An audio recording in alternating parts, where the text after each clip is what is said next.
All right, here we go. Game number 1 being played between Maxime and Magnus. Whoa, Maxime plays the knight c6. Maxime playing the knight c6 Sicilian. Normally plays the knight, or okay, so he's playing g6. This is something that Magnus and I have played quite a lot with both colors. Maxime also played c3 d4 against me in the recent SCC match we had. So interesting. Okay, Maxime deep in the tank here. You see the way his head is down. He's very deep in the tank. He's thinking really hard here about what to do. Yeah, he's thinking really long here about what to do. It's not obvious at all.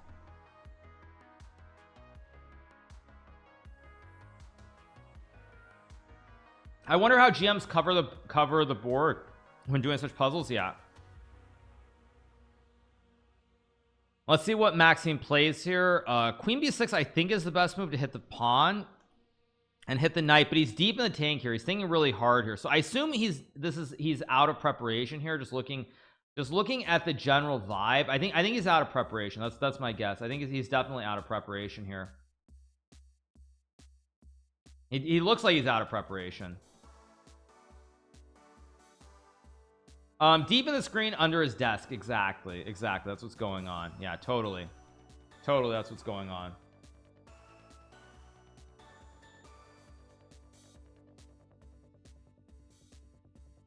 Okay, so time is fairly balanced. Magnus looks relatively chill, I would say, right now. Queen b6 is played here, hitting the pawn and the bishop. And MVL, by the way, is trying to qualify for the grand final in Toronto in December. MVL, if he does not win this match and he loses the final of the actually, is MVL guaranteed? MVL might be guaranteed in Toronto here because he's going to be top 3. Oh wait, no, he's not guaranteed. That's just guaranteed for the next event. So MVL has to win this event if he wants to qualify for Toronto. Basically, if he doesn't win this event, then he will not make it to the grand final in Toronto. It's a big moment. How many players are booked? I think the players who are guaranteed are myself for winning an event, Noterbeck for winning, Magnus for winning God only knows how many events. The 3 of us are guaranteed. I think Fabian and Wesley are guaranteed to Fabian and Wesley I think are guaranteed to make it in by points if I'm not mistaken. So that's 5. I don't know the other 3 spots. Maybe with a good result here, MVL could actually get a spot by points even if he doesn't win, but he's obviously trying to win. I am qualified. Yeah, I am qualified. So we get Queen e2 as expected. Let me refresh because I don't think I heard a sound there. There we go. Queen e2 is played. Yeah. Do I get a prize for winning the most title Tuesdays? No, you guys, there's no prize. It's just $1,000. Where's the vodka jar? It's right here. Do I think the final will be Magnus versus Nepo again? Well, Ali Rez is eliminated, right? So I don't know. Anish has a chance to maybe make it into the final too if he does well. It's possible.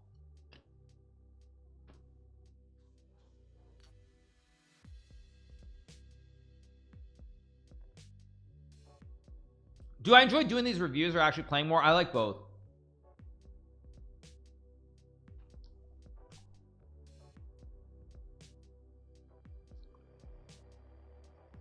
Okay, MVL deep in the tank, not a good sign. This is the finals, I think, of the winners bracket. This is the finals. Yeah, this is the big finals. We got Rook d8. Apparently a mistake. I don't know why exactly, but apparently a mistake.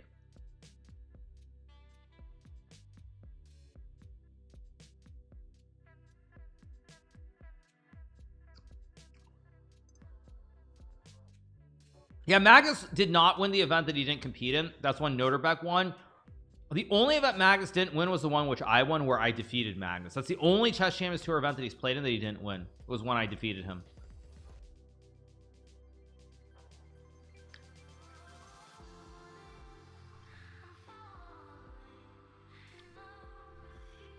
So probably bishop takes c6 will be played here, or bishop e, but bishop e3 d4 maybe. Either takes or bishop e3 I assume will be played. Cameras are delayed. Ah, okay, they are delayed today. Okay, fair enough. Let's see what we get.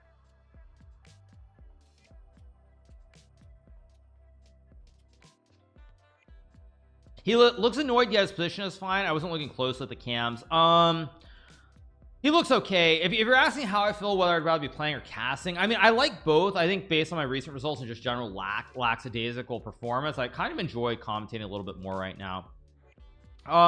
You enjoy streaming, which Vishy didn't mention. That's why you're so successful streamer. You like the interaction. Yeah, I mean, I think Vishy, I mean, the only thing I'm surprised by with Vishy is that he's under this false impression that all I wanted was like adulation, or that's what it was, like, especially as it relates to YouTube recaps. Like, I don't blame Vishy for thinking that, because obviously he has no understanding of the financial economics of how YouTube works. Honestly, I think if Vishy did understand that, he would become a little bit disillusioned, be like, why am I playing chess? If he had any idea about that. But nonetheless, no, I mean, it has actually nothing to do with that. It really doesn't. It has to do with the financial end of all of it. But yeah, and then also, like, I didn't even mention, but when he talked about Vicon Zayer, me saying it's great that chess is respected, I mean, the thing is, like, you want chess to be respected. The US chess is not respected at all. That's not so much a personal reflection as much as it is that you want chess to be bigger. Do you think your reactions give tells to other players? Sometimes yes, sometimes no. So we're waiting for a move. Magnus using a lot of time here. Who am I rooting for? I mean, I'm probably rooting for MVL just because he's had a very rough time. Honestly, if you look at the pandemic, I feel like out of all the players, the person who got hammered the most and really got punished in a sense was MVL. And what I mean by that is if you look at the Candace tournament, obviously, to be fair, Rajabov withdrew because of COVID. He of course saw what the future was going to be like. But when Rajabov withdrew and MVL was in, MVL actually was leading the Candace tournament at the halfway point. Tournament gets postponed because of COVID. Everybody has to leave Russia and go back home. It isn't resumed for, I want to say, another 6 to 9 months. So by the time it's resumed, Nepo is reset. He's able to win the tournament very convincingly. And so MVL, I strongly believe that in another timeline, you know, or another multiverse or whatever you want to call it, MVL wins the Candace there and plays Magnus in a match. As in this universe or this simulation or whatever you want to call it, MVL basically does not win the Candace. Nepo ends up winning it, and I feel like from there on it was all downhill for MVL. His rating's been on a big slide ever since then. He has not really had any tournament victories, and I feel like the struggle is very real for him. So it's great to see him back, because I would say the pandemic, he was probably the player who suffered the most because of it. Do 60-70k view YouTube videos make a living? Oh, absolutely. Are you crazy? Yes. If you get 70k and you put out a video every day, of course you make a living. You make a good living. Yeah, you make a good living. If you're putting out like 10-minute plus videos and you're getting 70k every video, yeah, you're doing very well. But I mean, the thing that gets murky when you talk about YouTube very specifically is that a lot of channels, you're not in a situation where you can just put out content every day. That's one of the biggest advantages of chess, is that because there is so much content, it's possible to put out videos every single day. But in terms of like a lot of things, you don't have that potential to do it every single day.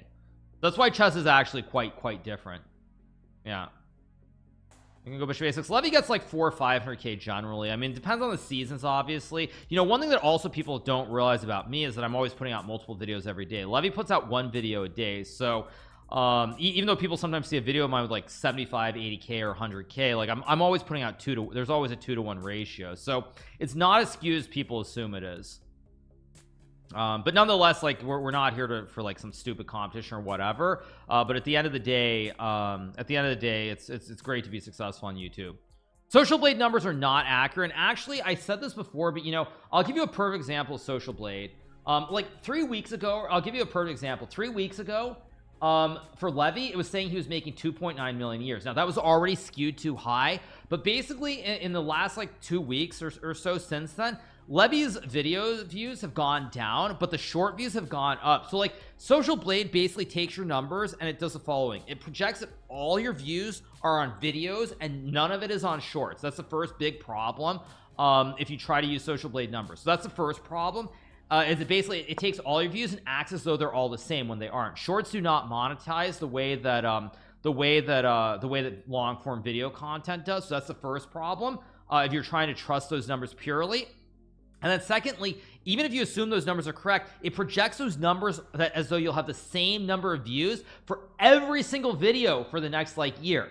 So it's basically saying you're gonna put out the exact same content, you're gonna get the same number of views, same monetization, all these things are gonna be the exact same. Do I track the view counts? No, I don't. So Social Blade is very dangerous, and one good example of where it's very dangerous is that when Levy had the very big January and February, of course everybody had a big boost. Fabiano in his C-Squared podcast basically saw this number where it was saying that Levy was gonna make $13 million. And so when Fabiano did this podcast for C-Square, he's like, Levy's gonna make multitudes more money than Magnus makes. He was basing it off of this like 13 million number in January when it was projecting that Levy was gonna be making millions of dollars every single month. So you have to be very, very careful when you look at these numbers.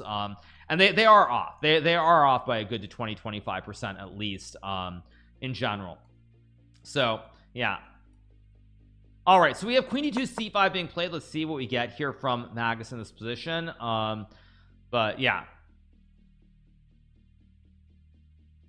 let's see what we get here. None of it is very, very accurate. But when Fabiano said that in the podcast, he was a little bit annoyed if you watch it closely. But when Fabiano said that in the C-Squared podcast, it was specifically because he was basing it off of this like insane like 13, it was like between 12 and 13 million, and so that's what he was basing off. And of course, like that was a wild time for chess. Everything was popping off for everybody, but of course those numbers were not accurate. So it's kind of funny. Let's see what Magnus does here. By the way, we've been talking a lot, so we haven't seen the moves. Magnus position after queen d2 c5 here. Let's see what the next move is going to be. There is queen d5, but then suddenly D's bishops become very, very active on both the diagonals. So let's see. Queen f4 is a move. Computer wants bishop h6. I don't know if bishop h6 is a human move, but I actually like Magnus's position here. He goes bishop f6. He's trying to lolly him with like queen h6 and get the lolly mate on g7. I kind of like bishop f6 here. I think it's a good move. Yeah. Although maybe black can just take and go bishop f5 here, because now if you go for the lolly, you just hang the juicer. So there's no checkmate. Actually, I kind of wonder, is this so bad for black? It doesn't look so bad to me. It looks relatively okay. It actually looks quite reasonable here. Quite reasonable. How do you see the suggested moves before you moves? I use mobile. I don't know what you mean by that. If takes bishop f5, knight h4, I just take the pawn and I guard the bishop. So I think this is completely fine for Maximo. He trades the bishops and goes bishop f5. No, completely fine. Do short views give you money? No, they don't. Like I could give you another example, like I mean, not to get way off the beaten path, but for example, if you look at Social Blade and you look at like the Botez channel, for example, their shorts are always popping off. I don't know who edits them, but they do a great job with their shorts, and their shorts are always popping off. But Social Blade treats those short views as though they're like long form video views in the same kind of way when they aren't. So you just have to be very, very careful if you're going to actually believe that stuff, because it's already off to begin with. But then with shorts, the whole like all the general estimates are completely just out of whack. So so let's see what Magnus will play here. We do get bishop f5. There's queen d5. Computer wants queen f4 me. Because you can go g4, I guess, to pin the bishop here. So we'll see. Oh. Anyway, doesn't really matter, but yeah, you always have to be like, anytime you look at it, to some degree it's accurate, but it can be all over the place. It can be all over the place. So it's not wise to trust it. Not wise to trust it at all.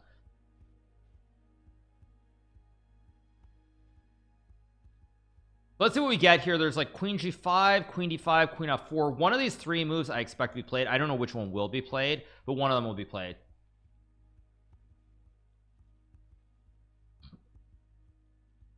The estimates they give are like 1 million a month to 10 million, so it's not very useful. Oh, it's not useful. No, it's not useful. And as I said, because the views basically get equated the same way for the estimates, as though it's like a short versus a long form video. It's like it's almost insane to even look at those numbers, because you have no idea what the realities are at all. So anyway, let's see what Magnus does here. Yeah, for me it says 73.6k to 1.2 million. Yeah, exactly. Okay, we got queen f4 played here. I'll just say this, you guys. I'm not making 1.2 million a year on YouTube, and Levy's not making 5.3 million either. I'll say that much. So we get queen f4 played here with the idea of g4 to hit the bishop on f5. So shorts can be monetized, yes, but a short gets monetized at 4 cents CPM. You get 4 cents per 1,000 views, you guys. That's the I don't think that's changed. That's standard for everybody. Is 4 cents per 1,000 views. You get 4 cents. So I think you guys can understand the math of that, right? I'll just make sure I'm not stupid. So if you get 1 million views on a short, it's it's 0. Yeah, it's 4 cents. Yeah,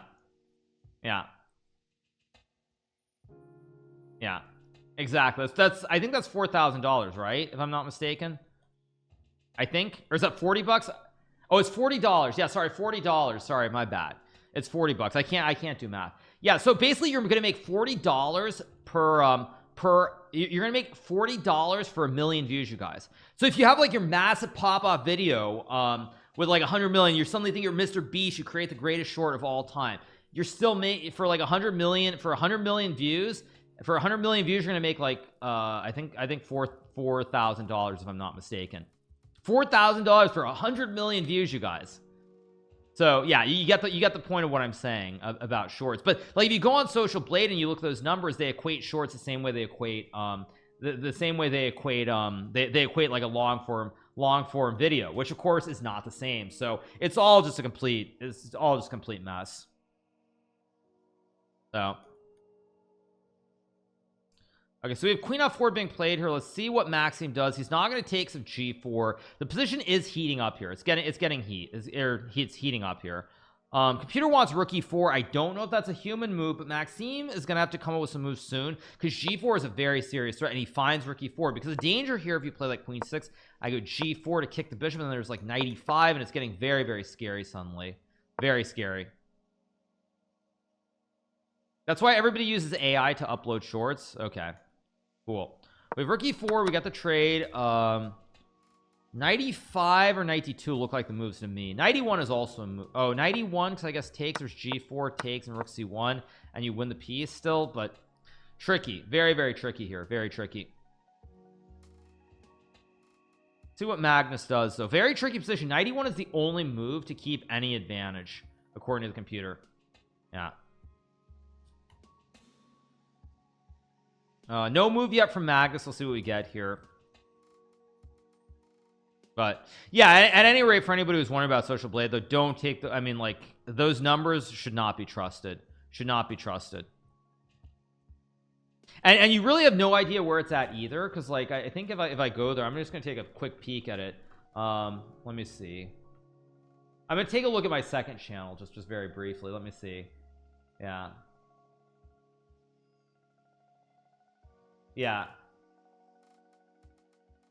Like yeah, okay, I won't get into it, but the numbers are for the smaller channels specifically, the numbers are definitely out of whack. So anyway, I do have a second channel. It's more GMHikaru. Yes, I also have a clips channel, although I don't really upload to it anymore because it's just too much. It's too much work. So anyway, okay, 91 only move here, maybe 95. Why do I not collab with Levy? That's a good question. It's primarily because Levy's been doing his own thing ever since around like April, May of 2021 roughly. And it's not through any, like, a lot of people try to say like there's some drama or like, you know, he got pissed at me or I got pissed at him or some garbage like that. Of course, neither of those are true. He just went on his own path on YouTube. So that's completely fine. But also I would say, you know, at the end of the day, if you look back, a lot of it was me having to like push to get people to try and do content. You know, try to get people to do stuff, and like, you know, at this point, I mean, I've done a lot. Obviously, I've tried to help as much as I can, you know, with various channels, various people, and like at some point you get tired. Like you'd like, you know, it feels like people should come and ask you. It shouldn't be the other. It shouldn't always have to be the other way around. That's the simple reality as well. So let's see what we get here from Magnus. There's 92, 95, 91, the 3 moves that are playable here. Knight g5, queen f6 is an interesting line. Why? Because not queen e6, queen f6, g4. You mean this one? And h, I mean, this gets messy too. This gets messy as well. Yeah.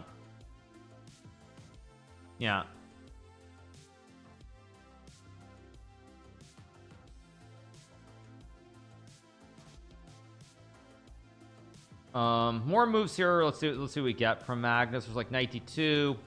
Still waiting. Remember the time you gave Anna and Gotham a goal to reach on Twitch followers? Those were great times, you guys. That was pretty much the peak, I would say. That was really one of the big peaks of chess on Twitch. We get 95 play, which also makes some sense to me. I wasn't sure if Maxime can grab the juicer. I wasn't sure if this is playable or not with Rook C1 next move. Like, this is the big question.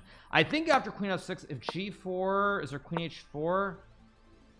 This is the moment where we get to see if Magnus, or not Magnus, sorry, if Maxime sees the boogeyman, and Maxime does not see John Wick, and he actually just grabs the pawn. So I think that actually here it's going to be very hard for Magnus to win this game. Maxime is not seeing the boogeyman yet. I mean, of course, a lot of people do see the boogeyman when they play Magnus, but it doesn't look like he's seen the boogeyman yet. C3 is hanging it. Then I think you go knight h6, and then I don't know if you take first or you play rook c1. I mean, I guess it's still tricky. Takes rook c1. I mean, there's still tricks here because the king is completely open here on g7, but it's not easy to play. I don't think Magnus. I think Magnus still has some chance to win. There's still pressure. Knight h6 will be played, I assume, or rook c1. I'm not sure if the order matters. He does this one. Order probably doesn't matter that much. What's the boogeyman? It's called the Magnus effect, where you get scared because you're playing as Magnus specifically. You get scared because you're playing Magnus. He's the world champion, his long history of playing great chess, and you become afraid. You just see the boogeyman. You start seeing ghosts that don't exist. Like it's like when you see John. It's like seeing John Wick. Same thing. Okay, MVL thingy here, but MVL has a big time advantage, which is very critical here, because I still think this position has tricks, but I think maybe you can just go, oh no, E3 is Queen G5.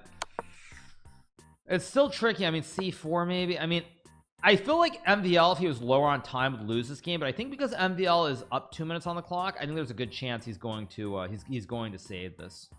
If he was down on time, I think he would probably lose this, but I think the fact that he's up 2 minutes, he should be able to defend it. I fell asleep when I saw John Wick. Okay, yeah. King G7. Did I originate the idea for sub battles? No, I believe the origination of sub battles came from the Chess Bras. I believe they were the first ones who were doing it, if I'm not mistaken. Now you can't check, because then after Queen F5 there's E3, and you no longer have a check. But he does this? Wait, what? But now E3. No, isn't E3 a draw? Isn't E3 just an easy draw here? Am I crazy?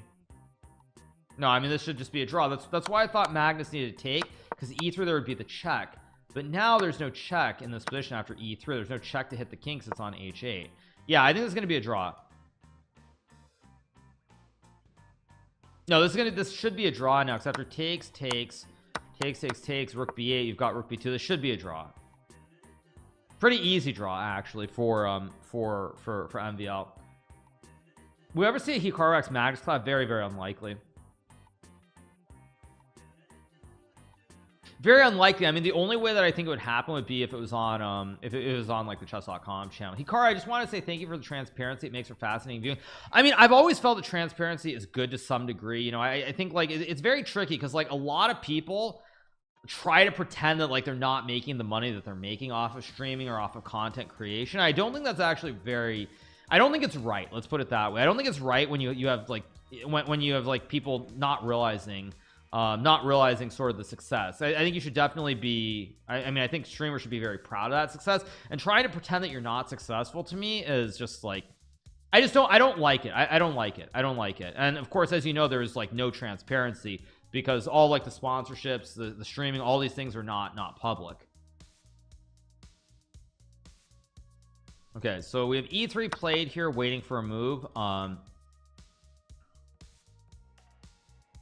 If rook c5, there's just takes and rook b8 and rook b7. I mean, this should be a draw. Magnus is going to try to squeeze a win out of an endgame, but I'm pretty confident this will be a draw. Thoughts on a trade? I don't follow basketball super closely. Once it gets going, considering the New York Knickerbockers are actually respectable for the first time in like 500 years, I probably will get into it, but I'm not following very closely. Yeah, Queen F7 being played. I assume EF2 will be played, and yeah, this, I mean, this is gonna be a draw also because even if you get, let's just say we get some endgame, I'm just gonna set it up something like this, for example. Even if you get this endgame, this is an easy draw with 2v1. So this game is gonna be a draw. Maxime has defended successfully, and first game is gonna be a draw. Thoughts on Aaron Rodgers' injury? Get rid of the turf. I mean, we've known that the turf is not good for a while now, and I don't know why they don't get rid of it. Yeah, I don't know why they don't get rid of it.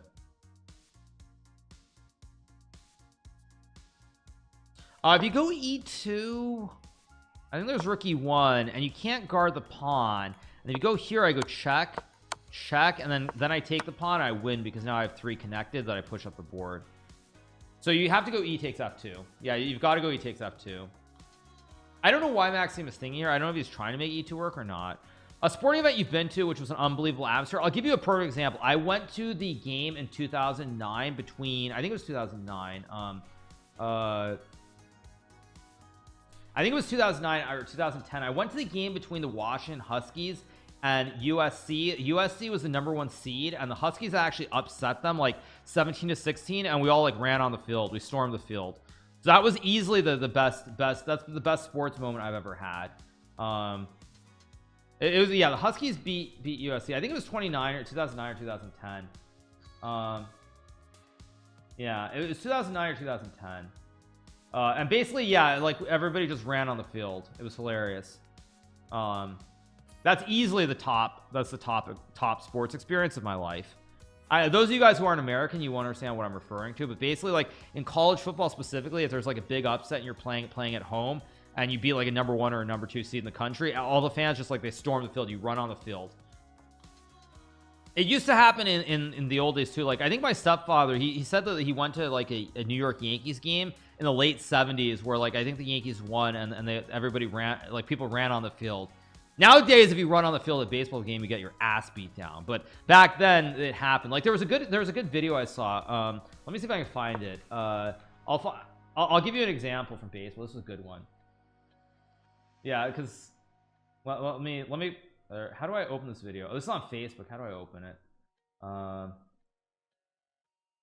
Where is it? Let me see if I can find it on YouTube. Let me see if I can find it. Yeah. See if I can find it. Yeah, here we go. Here we go. Yeah, I'm gonna show you guys a clip because the game is gonna end in a draw soon, I think. But here's just a clip. Or no, I'll wait till after the game. No, the game's tense. Players don't have a lot of time. So let's focus. What happened? Wait. What just happened? What was rook g8? Wait, what just happened? What is Maxime doing here? Wait, I don't understand. Why didn't he trade the pawns? I'm really confused, actually. You gotta trade the pawns. I don't understand what's going on here. I'm a little bit confused, honestly. Really confused here. This takes. Was this actually winning somehow here? Yeah, okay, now we're gonna get trade in like rook b8, I assume, and we'll get a draw. But I still don't understand why Maxime didn't just trade and go rook b8 right away. I mean, I guess he can go rook b8 again here to go rook b2. Also completely fine. Yeah, I'd probably play rook b8 here to go rook b2. And you're gonna end up in a 2v1 endgame, which should just be a very simple draw. Although actually rook b8, there might be rook e3 to dodge the queen trade. So you gotta be careful. Okay, we got takes, rook d1. Okay, now this should be... This should still be a draw, but this is tricky. This should still be a draw, but Maxime has messed this up. He never should have allowed this. This is just completely insane. This is completely insane to go into this endgame. It's still probably a draw with rook d5, rook a5, rook a4, but you're gonna have to struggle to draw. So maybe h5 somewhere to stop the pawn, push the rook g8.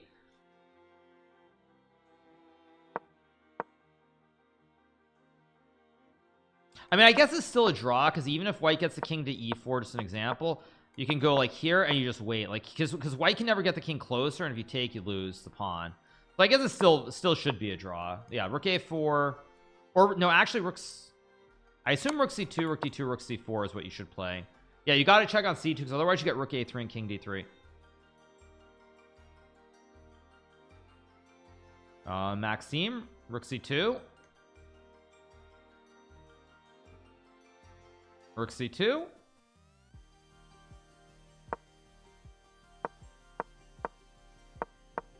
I mean, it's still a draw, but probably h6, h4, a6. Yeah, I guess you just go h6, h4, a6, and it's a draw. Yeah, it's still a draw. Yeah, just go a6, and if the rook ever moves, you push p and draw easily. Yeah, just a6 and just wait. Like a6, g5, takes, rook a5. Yeah, this is an easy draw. Even rook a5 here draws, because after takes, you have check to collect the pawns. But I'd probably just play a6 here. Yeah, it goes rook a5, which I like as well. Stops g5. The pawn is poisoned here because either way you capture, you lose one of the pawns. Goes h5, probably rook a4 back. King f6, king g5 also should draw now as well. Yeah, king f6 actually an easy draw to go king g5. But time. Oh, rook g5 also nice because now if you go king f4, king d5, suddenly black tries to win. Yeah, suddenly black tries to win if you're not careful. Yeah, this will be a draw. We're gonna get some kind of repetition soon. Rook g5. Gotta go. Rook a5. Rook f8. d3. What's going on? What is takes? d3. Wait, did he just blunder? Oh no, I think he might have just thrown this game away. What is Maxime doing? All right, I guess it's still a draw. You have d3, d2. He almost threw this game away. He almost threw this away. d3. I think this is still a draw, but it's very tricky suddenly. Yeah, I guess you have d2 and rook d3. King e3, rook g8 should be a draw. Okay, d2. No, king e7. Yeah, king e7, important move. d2 obviously. King d3, rook d3, or rook g2. I think rook d3. Rook d4 should draw. Yeah, rook d4 is the important move here.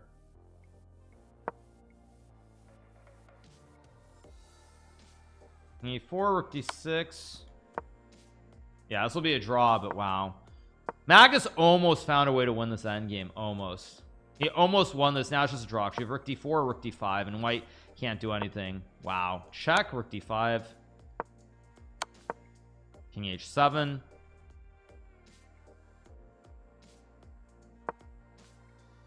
He almost threw that. Magnus almost won this, but it's going to be a draw. Yeah, it ends in a draw. Very, very close call there. That was almost losing for MVL. He came so close to messing that up. I was shocked by this whole rook g5. I didn't understand this. I mean, why he didn't go king f6. This just looked like an easy draw here. Like takes, checking king g7. Very, very easy draw.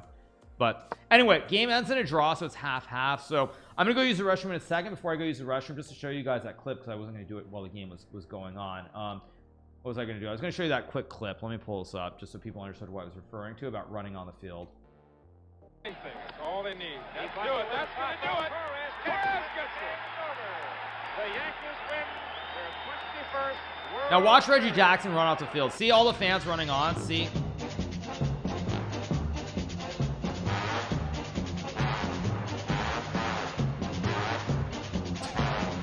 By the way, did you like this? Did you like that? Do you like the way that he knocks a fan like flat on his you know what? This is like so good.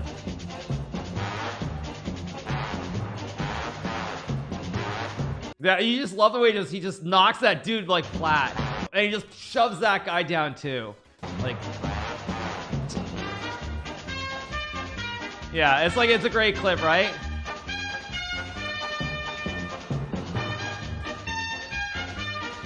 Boom. Yeah, anyway, you guys, that's what I was going to show you guys. So I'm going to go use the restroom very quickly, and we're going to keep watching the event. But basically, yeah, like back in the old days, people would run all over the field. And my stepfather said, I think during one of those games in the 70s, he ran on the field. Why is he running like that? Because he's trying to get off the field because there are too many fans. No, that wasn't my stepfather there, but my stepfather said he went to a game where like he was part of a crowd that like ran onto the field. I don't know if it was like one of those games or what year it was even, but that used to happen. And then just to show you guys, I mean, let me see. I don't know if the video of me, there's probably there was a video of that when everyone stormed the field at the game I went to. Let me see if I can find this one. This was 13 years ago. Wow, this is crazy. Yeah, what I was referring to was actually, this was the best experience I had. Let me just pull this up. It was 2009. It was this one. Let me change the scene. Old times, you guys, old times. Because like when I went to this game with my friend, you can see this like little area like in between where the cursor is. There's a little area in between. I was right up in this like first row of like right up here of these like whitish benches or whatever you call them. And when the game ended, yeah, because the kickoff was stopped, and then like whole crowd runs onto the crowd. That was like my favorite moment, easily.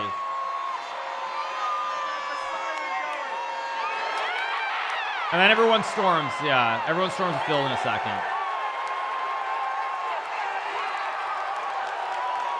Yeah. 2009 being old, yeah, like you see everyone. I was there. I was in Washington. That's when I lived there. I went to that game with a friend of mine.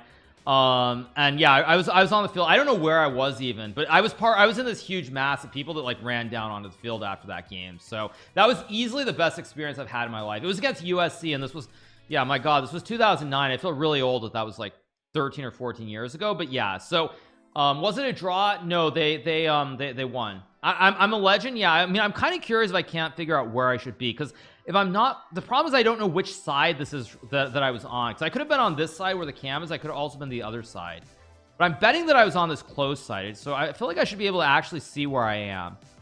I was wearing a Husky's purple sweater too, but I can't figure it out. At any rate, whatever, that's beside the point. I think you guys got what I'm saying. That was easily the best experience. We're gonna get back to the chess. I will change the scene. I'm gonna go use the restroom very quickly. I'll put the music back on, and we'll keep rocking and rolling, so just give me a second. You can see me there? Yeah, I'm just running. Yeah, I was there. We need to enhance. No, I remember it because there was like a big tailgating party before the game even. I feel like I should be on this close side though. Like there's no way to enhance it because this is probably the best quality. The quality is like 720. There's like, yeah, but I think I should have been on this close side. Let me see if I can. Do they show anything more or not? Yeah, I'm trying to see. Like I have no idea where I would have been here, but yeah, I was a part of that like massive group that enhance it with AI. Yeah, and just try to figure out where I am. Yeah, I have no idea. But anyway, yes, I was part of the group, because basically what happened is like essentially like when the kickoff happened, like everyone's like getting ready to storm the field, because like they weren't expected to win. They were like, I think the Huskies were unseeded at the time, and USC of course was #1 seed in the country. If I have photos of your clothes that day, I think there was a video even. There's a picture of me on let me see. There was an old article on US Chess many years ago that showed it. Let me see if I can find it. Let's see. I'm trying to Google it. Let me see if I can find it. I'm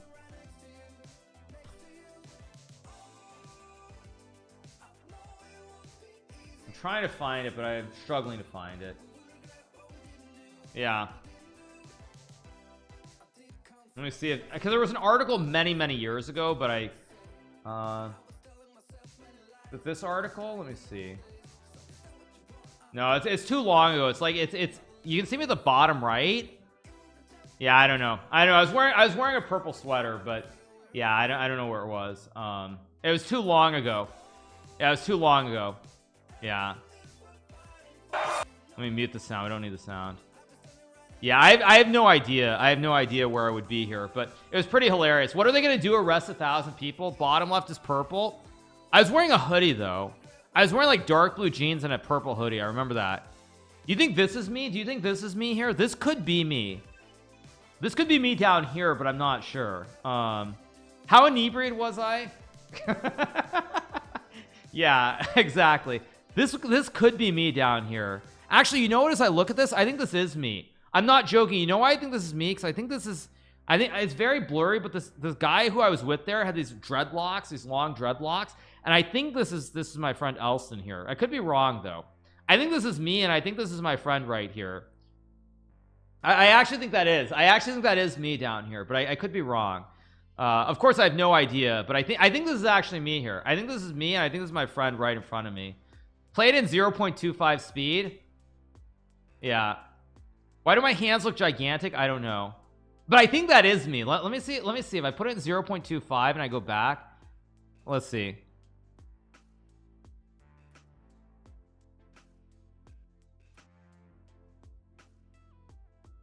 I don't know. I think that is me, but I'm not sure. I actually think that is me. Jokes aside, I think that is me.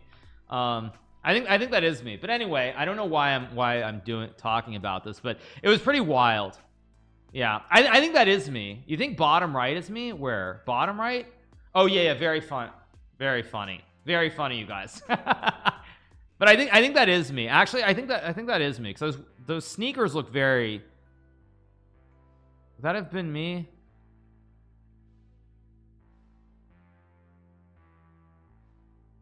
Yeah, I think that is me. But anyway, whatever. I mean, this is so random, and I don't know why we're talking about it. So we're waiting for the next game to start. But yes, I feel like if they leave it on here, if you were to enhance it, you should actually be able to find me if I'm on this side. If I'm on the other side, I'm not sure. But yeah, no, of course. Yeah, I mean, it's like someone would have to find the article on US Chess Federation from like 2010 during the World Chess the World Team Tournament in Bursa. That's when it was. I remember it. World Teams 2010. Why 3K today? Because we're just chilling, having a good time covering this. But yeah, I'd have to find the article. It's probably archived somewhere, but there was an article on the US Chess Federation around that time that showed me. There was a picture from that game that was there. No, I don't have the ticket. No, I don't. But anyway, whatever. Let's get back to the chess. We're waiting for the next game to begin here in the event. Pretty good vibes. So yeah, I'm vibing, but I am curious if I could find this. I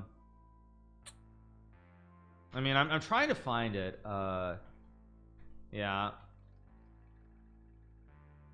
it's just like I can't find the article. That's the problem. Was this the article? No, it's not this. Yeah, it would have to be on US Chess Federation somewhere. Someone would have to dig through the archives and somehow pull it out. Yeah, I'm trying to see if I can find it. 2011, that would have been too late. Yeah, I can't find it. I just can't. I don't know, maybe it's here. Nope. Yeah, I don't know where the article is. It's so long ago that yeah, someone would have to find it. Yeah, someone would have to really find the article. There was an article on US Chess that had a picture from that, but yeah, I don't know where the article is. It's too long ago. So all right, we're waiting for game 2 to begin. We have the game up, so let's get rolling. I'll turn the cams back on in a second, and we'll keep rocking and rolling. It should be 10 minutes until the game. Yeah.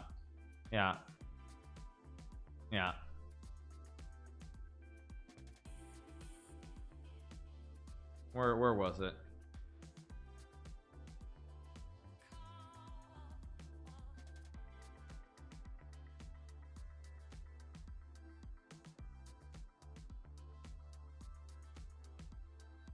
Yeah, I can't find it right off.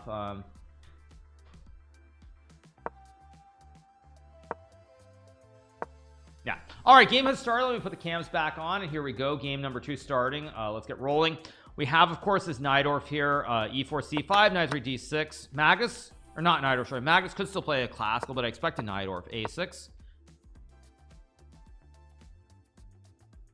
Can you send the link? Yes. Janice XR, send it in a DM to Creamsicle. Yeah. Send it in a DM to Creamsicle.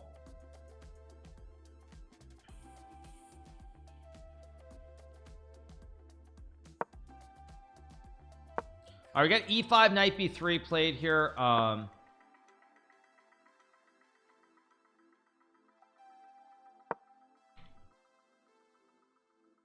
pretty sure if you put it in chat too, it'll get deleted, but I can also click it, Janice, if I'm not mistaken. But anyway, all right, we have a Najdorf here. We have this classic English attack with bishop E3. We had E5, all pretty standard so far. Probably bishop E7 here or knight BD7. One of these two moves will probably be played by Magnus. We'll see which one is played. The board is not good. I think the board looks perfect, actually. The board looks very, very good. I know what you're talking about.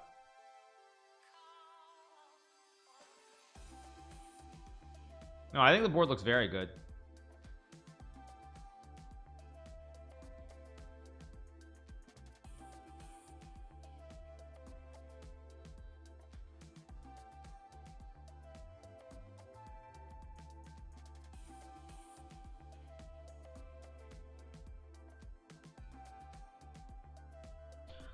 All right, we got knight b7, probably queen d2 and castle will be played here. Queen d2 or g4. G4 I think is a little bit dubious here, but one of the two will be played. Who's gonna win? I'm gonna predict that Magnus will win, but I think this game is a critical game. If Magnus is able to draw with ease, I think it'll be very clear cut. If he doesn't draw with ease here, I think the balance remains, but this is going to be a very critical game, also because it's going to be very sharp. We have a Najdorf here with f3 and g4, idea to play g5 or queen d2.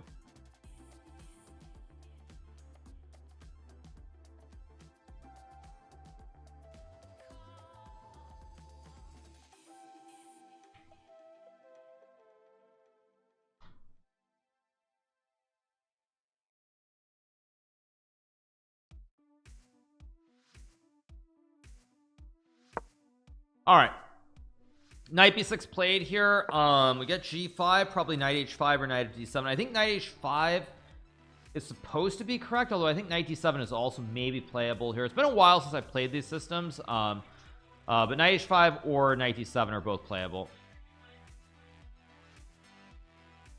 Both moves should be playable. Magnus is thinking here. MVL very clearly prepared. Yeah. The first game was very good. It was a typical Magnus game trying to press his opponent in endgame. He almost won, but the game ended in a draw. I think knight h5 is a little bit dubious here, because normally I think when you go knight h5, the knight is on d7. I feel like with knight b6 so early, you probably go to d7. But I also am going to be honest, I think Magnus is also kind of free. He's sort of freestyling it here, and he's just playing on the fly, playing various facilities, trying to see how well his opponents are prepared.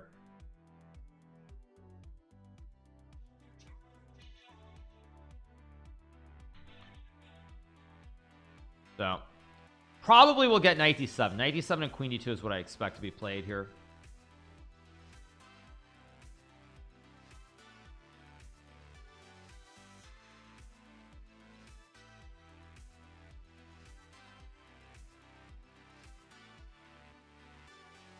Have I ever considered trying cold shower? I have. Why is Magnus so deep in the tank here, by the way? Magnus is really deep in the tank, and this is not a good sign. Magnus thinking way too long here. Why is he so deep in the tank? This is a very, very much a bad sign. This is not good. Get knight d7. Probably queen d2 and castle is what I expect here. He's enjoying his food, man. Is he eating? Doesn't look like he's eating to me.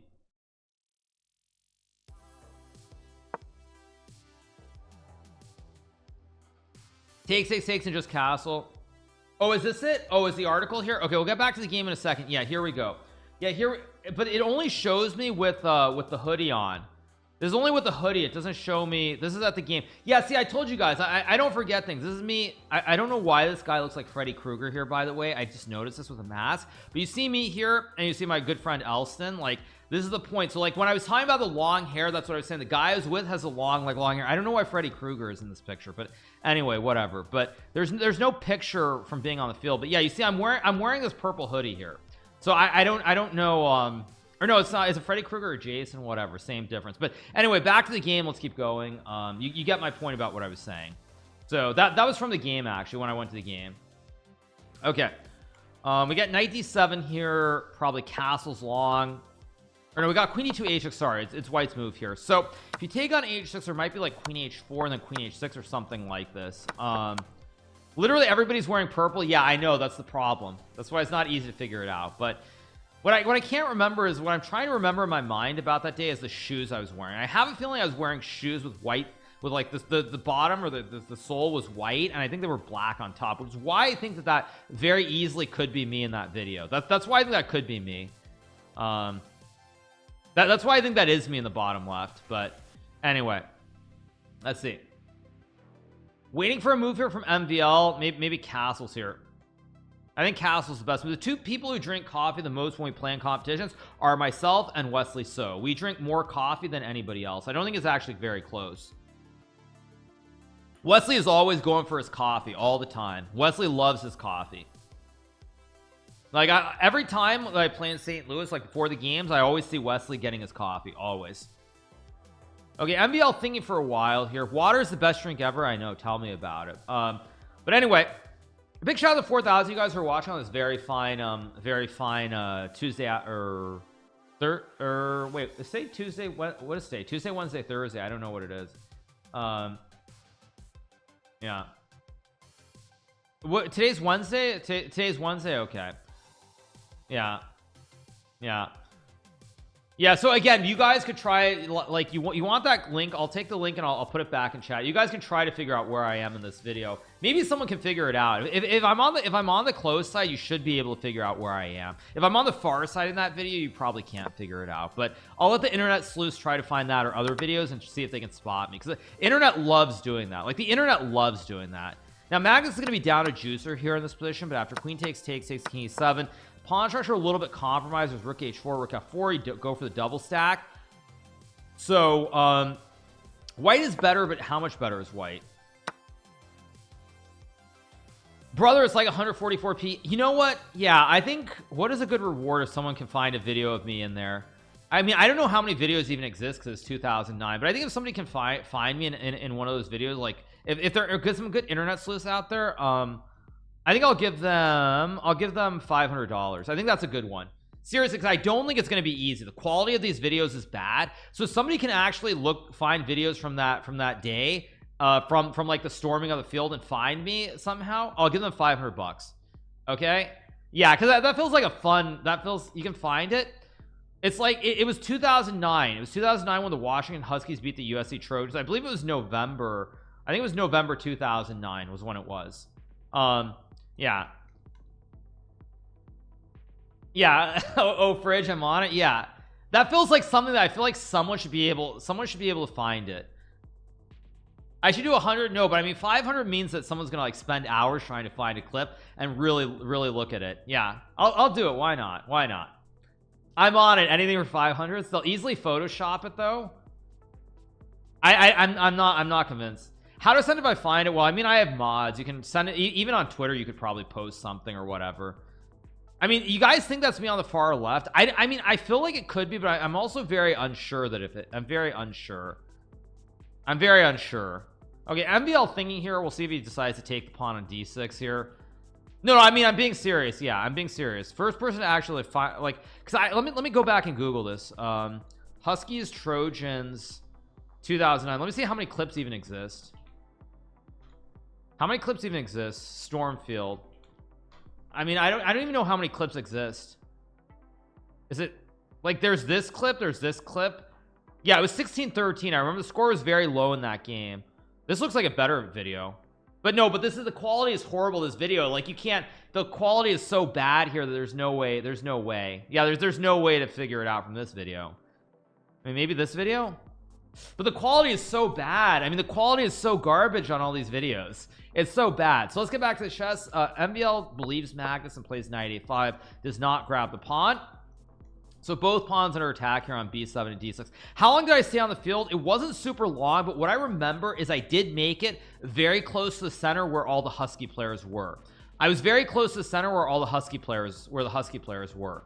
So it's not like I didn't go like a quarter. I went very close to the center. I found a pixel that looks like it could be you. Yeah, exactly. Yeah,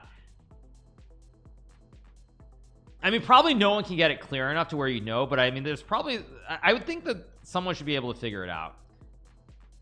So anyway, do I believe it's unjust for Twitch to permit companies to stream on multiple platforms while denying the same privilege to individual streamers? I think it's very unfair that chess.com is able to multi-stream. Yes, I do. I think it is unfair that chess.com has a contract with Twitch where they're allowed to multi-stream, and they actually have had that for a while. They had it even back when I think even just streaming on multiple streaming even individually on other platforms is not allowed in the partnership contract. I did not go on the goalpost. No, I did not. So anyway, We get knight a5. There's been better pictures of Bigfoot. Yeah, I know Bigfoot, right? Bigfoot is legit. I mean, one day I'm gonna go hunting for Sasquatch, and when I find Sasquatch, I expect to get the reward, whatever that reward might be. I didn't have a white hat. No, I was not wearing a hat. I was not wearing a hat. Definitely not wearing a hat. So Magnus plays rook b8 again. At some point Maximus needs to take the pawn on d6. If he doesn't grab the pawn, I don't really know what his next idea is, because also long term Magnus will go rook h6 and just keep improving the position is what I expect. So we'll see. No, I was wearing I was wearing a purple hoodie, that exact hoodie that you saw in those pictures, because when the tailgating was that same day. It was that same day, because I think I only went to one Huskies game ever, and it was that game, amazingly. So all right, let's see if MVL grabs. He's got to grab. You got to grab something here. But MVL's French, so he probably doesn't want it. He doesn't want to grab them by the something, because that's Frenchies hate the former president. We get king e7, rook d2 played by Maxime, probably rook h6 here and rook f6. Maybe f5 here. Yeah, rook h6 looks fine, but actually, you know, the problem for Magnus is that his rook is glued to the pawn, because if you lose the base, you lose the other one, so you can't lose one without losing two, and the knight on a5 is a huge issue here. So I think Maxime actually has a good position here. I like Maxime's position. He's up a pawn. I don't see how Magnus is going to really unwind this. Maybe he'll go king d8 king c7 to guard, and then he frees the rook to move like the double stack, but not sure. The game was on ESPN. That's probably your best bet for a decent game quality. I mean, I'm sure someone can find that, but who knows? Who knows? Yeah.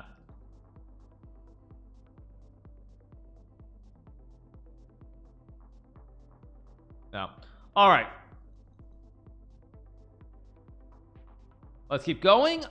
Waiting for the move from Magnus here. Probably like king d8 king c7 is the only way to play it, I think. It's like, even if you go rook h6, I'm very worried that white can sack, and in this, not king f8, king e8, like even in this position, I'm not sure what's going on, because white has a bunch of pawns here. So we get knight f6. Wait, is bishop a6? Oh, bishop a6, you have rook a8. Very sneaky by Magnus, hoping for bishop takes a6. So it looks like after takes, you have knight c6 forking the king and the rook, and then you take, and the rook can't capture, and you win the game. So actually, knight f6 I like here. Maybe knight h5, knight f4, knight g3. It still should be better for white. Still should be better for white. Breaking news: chess legend storms field and tramples fans and Reggie Jackson tribute. Exactly. Yes, exactly. I think Maxime will play like b3 or a4. He'll try to do something on the king side here is what I expect.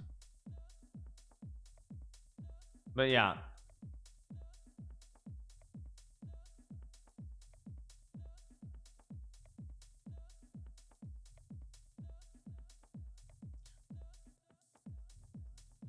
Refresh. Okay, let's refresh. No more moves here. There's an official DVD for the game. Okay, wow. So someone's gonna go buy the DVD for like 30 bucks from with the ESPN game, and then they're literally gonna like come back here next week, and they're gonna be they're gonna come back next week and look at people bet on football games. How dare you support more gambling by offering a reward if they can find me in a video from that game? Yeah, of course. Yes. Thank you, Mr. Hans, for your alt account. Thank you for that. So you get rook g5 played here. Yeah, plus 470, right? Exactly. If you find it, you spend 30 bucks on an old DVD, but you find me, it's like, it's a pretty good investment, right? That's more than 1,000% return. Pretty good. Yeah, that's pretty good. Betting 30 to make 470 is a pretty good. Those are pretty good odds. So we have rook g5 player. Magnus has to play rook h5 or knight d7. One of the knights to d7 or rook h5. Only way to guard the pawn, otherwise you lose the game. You didn't count in the hours of work to find you. True. If you don't find it, it's minus 30. Right, exactly. Yeah. I bet someone's gonna actually, I bet someone will be able to find some video or some footage, and they'll actually be able to I think they'll be able to find me. I think the internet is that good that someone's gonna be able to find it. I think the internet is that good that I think someone's gonna probably find it. So all right, anyway, waiting for a move here. Okay, so Maxime is up a pawn, but he doesn't have a clear idea. Like the knight on a5 is very well placed. One thing that I like to tell players who are newer to the game is you want to look for the harmony in the position, and the rook is very well placed on g5. Knight on a5, very, very well placed. Bishop on f1, completely fine. Feels like somehow you need to do something with the knight and the rook, or maybe start pushing and expanding on the queen side. So I feel like there's a lot of harmony with the placement of the knight, the bishop, and the rook. It's just these two pieces that look misplaced. Like if I could magically just move the knight all over the board and get it to d3 targeting the pawn, it would be much better on d3 than e5. What was the date of the game? Let me see. That would have been remembering the Huskies epic win. They went 0-12 the year before. I'm trying to find the exact date. I feel like it was November of 2009. It was it September? It was definitely the fall or early winter. It was September 19th 2009. September 19th 2009 was the date of the game. Yeah, September 19th 2009. 19th or 20th. I mean, someone can tell me. It was a Saturday. I don't know whether September 19th was Saturday or 20th was Saturday. I think it was September 19th though. Pretty sure it was September 19th. You're looking to find me storming the field with my good friend Elston Cloy. Actually, whatever. I shouldn't say his name, but whatever. Storming the field after the Huskies beat the USC Trojans in 2009. Someone was asking me earlier what the they were asking me what the my favorite sporting event moment was that I attended, and as I was telling people, we got bishop c4, rook h3 played here. Still looks very good for Maxime, by the way, but I feel like Magnus is starting to unwind this a little bit. Maybe take some rook g3 here to keep the pawns compact, and now they're all connected here. But yeah, so people were asking me what my favorite sporting moment was, and that I basically said the game I went to in Washington where the Huskies beat the Trojans, and we all went and stormed the field. It was pretty funny too, because I remember that game as it was drifting late in the third going to like the early fourth or even the middle of the fourth, and it was like I remember talking to my friend there, and I don't remember where the cam angles. I don't remember. I feel like I was on the side behind the track though. There was a track in front of me, like the track field or whatever, like the red track that like I had, and there were like benches that I had to climb, I think. So I don't know if that helps or not, but I'm pretty sure it was from that side. So we get rook g3, rook h4 played.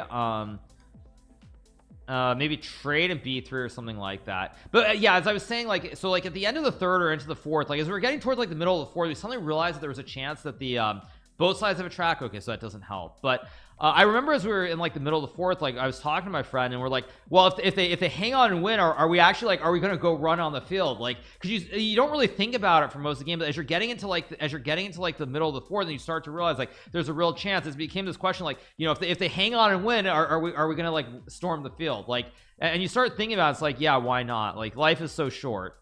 Life is too short. Why not? So okay, Magnus is just down a pawn here. He's gonna try to go rook h8 at some point and do something on the king side.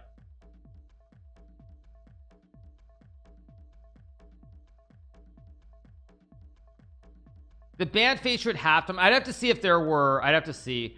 Was I one of the first ones? I feel like I was. I feel like I should have been towards the front. I should have been one of the front rows. Yes, I feel like I should be pretty close up. I wouldn't say I was like one of the very first, but I feel like I was in like the right after the first wave, like probably the second wave. I'm pretty sure the Huskies were on the opposite side when they came on the field. I'm pretty sure they were on the opposite side. So did my friend have a sweater? I showed you guys the picture, right? No, he was this is my friend here. You see the friend with the dreadlocks and this is my friend right here with the dreadlocks. So if you find him, you should find me. So you either find him or you find me, and that's how you'll figure it out. This is my friend, yeah, right here with the dreadlocks. So if you find him, he's probably easier to find than me. Then you'll find me because I ran on the field with him. So anyway, back to the game. Let's keep going. That's easier than finding me. Yeah. Okay, back to the chess because we're really going off the rails here. It looks very, very good for Maxime. Very good, because after takes and like rook b8, for example, there's rook g2, rook h3, rook f2, and the two rooks hold all the pawns, and now D's knights are very jumpy every which way, and white should be in great shape. I found a clear video of a dude with long dreads. Want to verify it's your friend? Send a link to Creamsicle. Yeah. Send a link to Creamsicle. Yeah. Okay, we get trade, Rook H8 and Rook G2 here. Yeah. I don't think I was in the student section. No, I'm pretty sure I wasn't. But I mean, I don't really remember much about like where I was sitting specifically. But you know, the one thing I do remember, actually, you know, this is helpful, is I'm pretty sure I was on the opposite side of the teams. I'm pretty sure I was on the opposite side. The teams were coming up the field from the other side.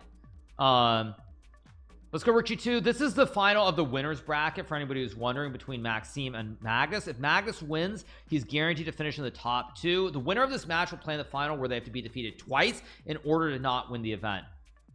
So it's a big match, because also Maxime is trying to qualify for the grand final in Toronto, and if Maxime does not win this event, I don't think he's going to qualify for the grand final. Even if he finishes runner-up, I don't think he's going to have enough points, because he hasn't played enough of these events. He hasn't done very well overall, and so I think if he doesn't win, let me see to our overall standings. I'll pull this up too while we're at it. Let's see. Yeah, we've got the overall standings. Let's pull this up here so you guys see it. So here are the overall standings. Players who are automatically qualified are Magnus, myself, and Noterbeck. Fabian has enough points. Where is top 8 make it by points? So you've got Levon. Ali Reza is getting points even though he's eliminated today, so he gains points. So the question is, where is Maxime? Maxime, he has 30 points. Winner, I believe, gets 150. So Maxime needs to get 80 plus points to knock out Levon here. Very, very close. Send a link to Creamsicle, my mod. So MVL needs to get 80 points just to get to top 8 in this event. And let me see how do you check the how many points per event? Tournament info. Let's tournament info division 1. How do I see the points? Okay, here we go. Division 1, second place gets 100, third gets 75. So 75 plus 30 is 105. So MVL has to finish second or better to knock off Levon. He has to finish second or better to knock him off out of 8th place. So it's a big ask. Also, Ali Reza gets points for, I think, finishing in like 5th or 6th or something. So yeah, there's no way. So for MVL, it's all in, baby. He's got to finish top 2 to have a shot. Even second might not be enough, although 130 probably knocks out Levon. Although Levon played in division 2, I think, so it's not clear.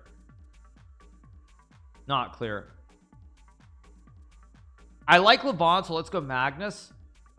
Yeah, Levon is in division 2, so he can get points still. I mean, it's all very murky. Like I'll open another window in a second.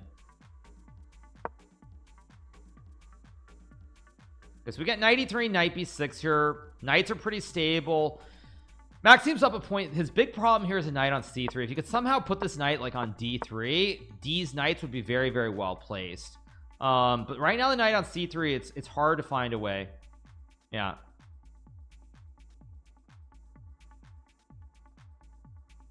So if you're rooting for Levon, you probably want Maxime to lose this match and then lose to Nepo or whomever he plays.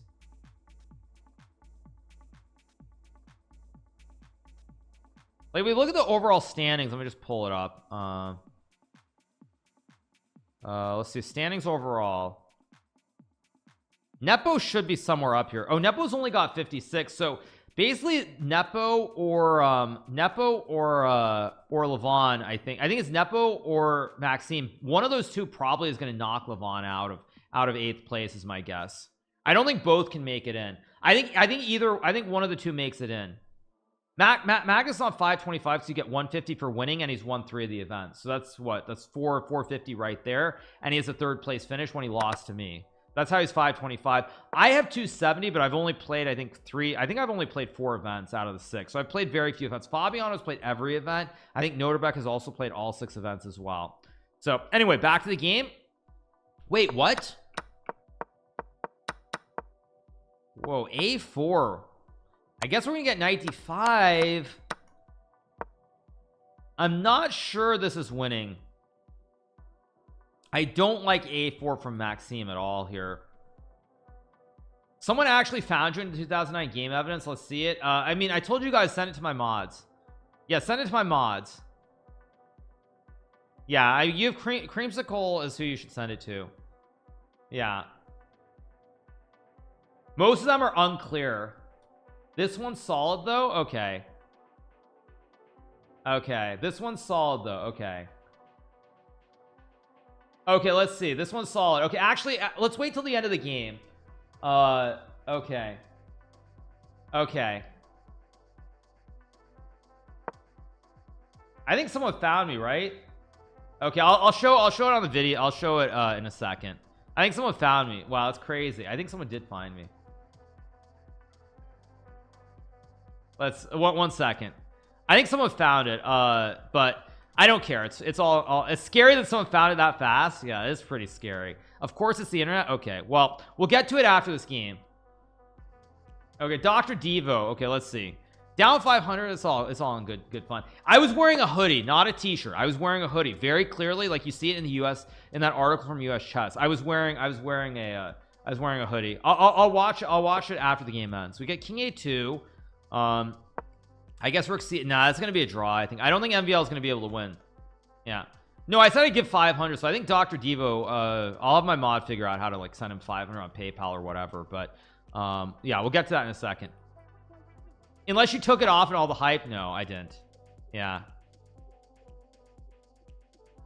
Okay, we get Rook D3. Actually, I feel like MVL's kind of improving the position, but after King E6, A5, Knight C4, I still don't see a clean way to win. Although maybe here there's Rook D2 to go for the kebab in the center of the board. Yeah. But yeah, we'll take a look. We'll take a look. I'm pretty sure that is me though. Just seeing it in Discord. I'll take a look again. Okay, we'll take a look. Yeah, I think Dr. Devo is going to be the winner. So anyway, Rook H3 played. We're probably gonna get A5 here from MVL to attack the knight, and then like Knight D5. I mean, it's still not easy to win this position, by the way, because even here the pawn at A5 is still a little bit weak. Although you do have Knight B6 to hook the knight. We'll see. I'm pretty sure that is me. Just looking at the still of it. I'll watch the video afterwards, but I'm pretty sure Dr. Devo found me. Anything else we can search for $500? I thought that would be a lot harder because it's 2009. The quality should be pretty terrible in videos. If you find videos now, there's no way you could, because everything is so crystal clear now that it's impossible. I'm only on for like 1 second. Okay, I'm pretty sure that is me, by the way. I'm pretty sure it is me. But anyway, got Knight C4 being played, probably Knight D5. Takes. We'll watch it after the game ends. Yeah, I'm starting to like this more and more. There's also Rook C3. Then Rook C5 and you hit the pawn. Though still very tricky to play here. Still very tricky.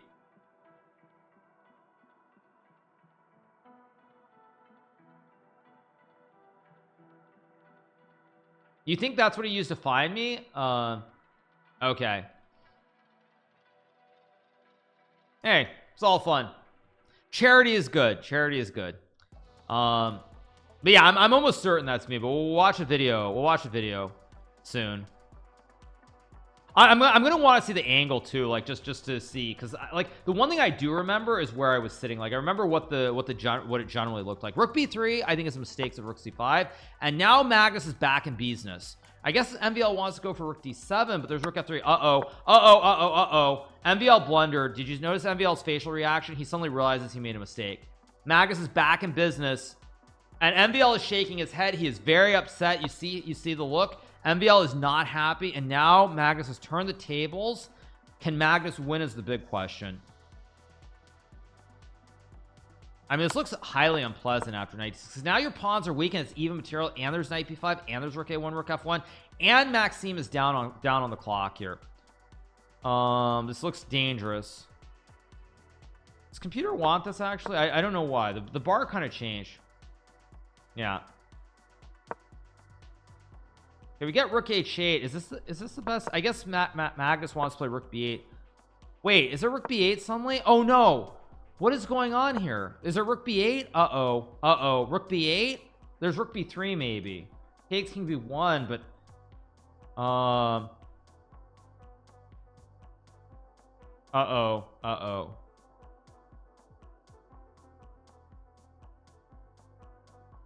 this is bad.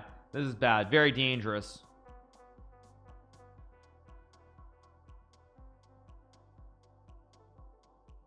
Very, very dangerous here. So we get rook b8, rook b3, only move. You got to play rook b3, only move, rook b3. Yeah, he plays it fast. Good. King b1. I mean, I still think MVL has chances to draw this, but it's dangerous. It's definitely dangerous here.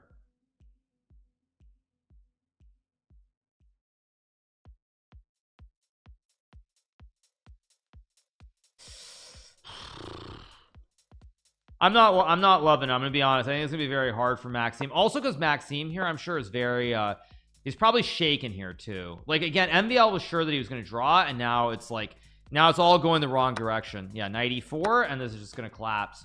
This is just gonna collapse. It's all gonna collapse. Magnus is gonna win this game. Yeah.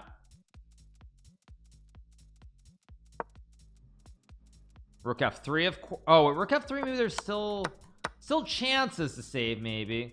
Still chances to save. Thank you, lucrative, for the gifted sub. Thank you, lucrative. Still chances, but very difficult. Very, very difficult. Yeah.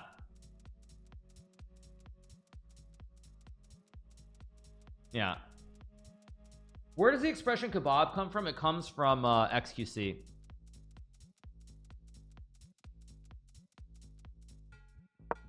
Okay, knight c7, knight a6.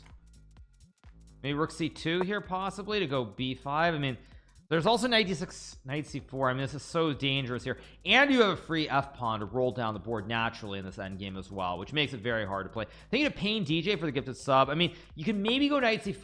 I mean, I don't know if this endgame is drawing with the 2v1. It's very, very scary with this passive rook. Maybe just b5 is king c4. This is too hard to play. Yeah, I think Magnus is gonna win, especially with the time situation. Like, I'm worried f5 even. I mean, this pawn is going so fast down the board here. Okay, logical. If rook h2, is this actually losing or not? Wait, knight c5. This might not be losing. Wait, this might not be losing for MVL. He might have a chance. I mean, I think king c2 is the only move here. Yeah, I think king c2 is the only move. You got to go king c2. Wait, isn't f5 just winning now? Or you've got knight e6 still, maybe. Maybe you have knight e6 still after f5. Maybe it's still a draw, because here, if you get this endgame, this is a draw. It's rook and knight versus rook. But high drama now. Very, very high drama.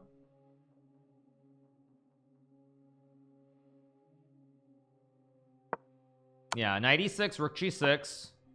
Takes. No mates. Just take the juicer. Come on, MVL. Why is he thinking you have to take? Yeah. I mean, I'm still worried because there are also tricks like this with like some kind of checkmate, but this should be a draw here. Okay, what do we have? We have knight d5. Probably king a6 should be played. Gotta go.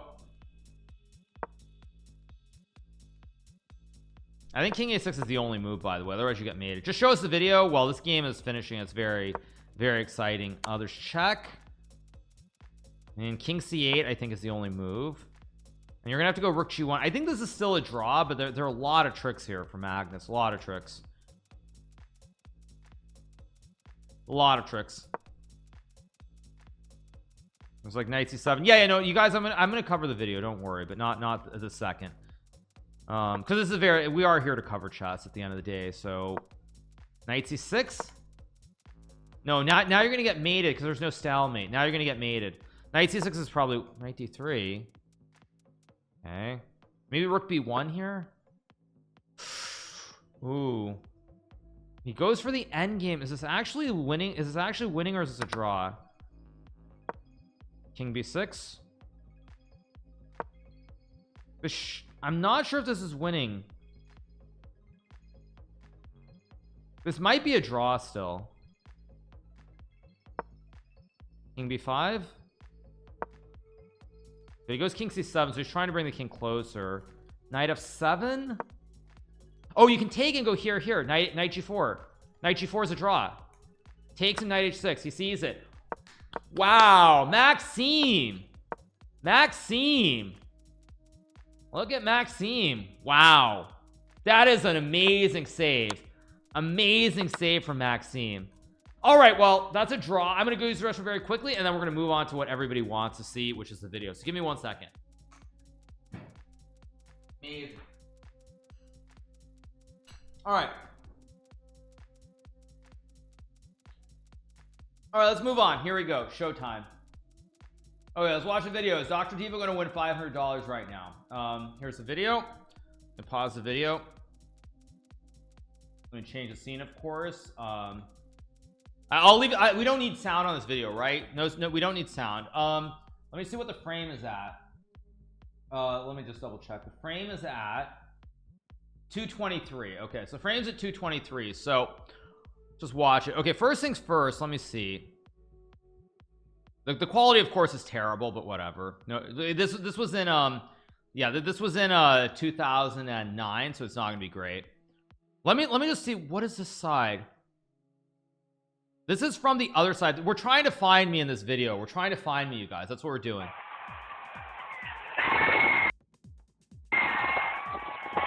This looks like the right side. I think this is the right side, but I should have been further down is what I think. But let's see. This is, I'm almost certain, yeah, this is the side that I came from. I think this is definitely the side I came from. But let's, can I see? You saw me? Wait, where? You saw me here? No, you're trolling. No, you don't see me here. You're being funny, but it's at 223.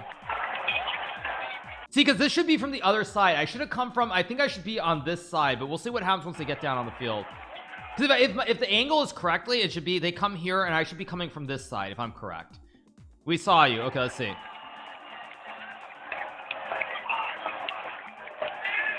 I thought I saw you when the camera looked back. You're trolling. You're trolling. You're absolutely trolling. Wait, is this me? Wait, what? Are you trolling? No, that's not me. I'm not here. You're trolling. Let's just keep going. Whatever. Keep going. It's at 223. So I'm not the naked guy. There's a naked guy there too. You're gonna see me in this video, you guys. You're gonna see me in this video at 223. Okay. Start running. Come on, get down there. Get running. Yep, get running.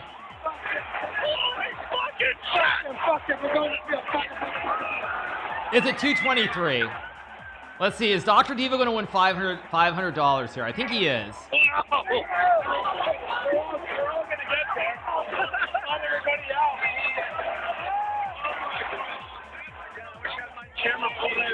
But see, these people aren't pros, because the pros, those of us who are pros, like, we were ready. As soon as the play ended, we jumped and started running on there. So these guys aren't pros. Like, they're too chill. Like, as I told you guys earlier, we were already thinking about it as like midway in the fourth quarter. Like, are we gonna go? Are we gonna go as soon as the game ends? And we were going really fast. So let's keep going. It's at 223.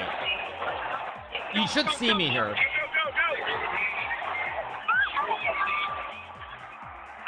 Is that going? Poor security, yeah. Okay, let's see. I think we're gonna see me at 223. Okay, keep going. Okay, so here they're running from this side.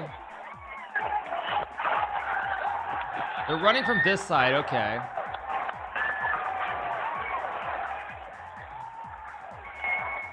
They're running towards the center. Okay. Okay.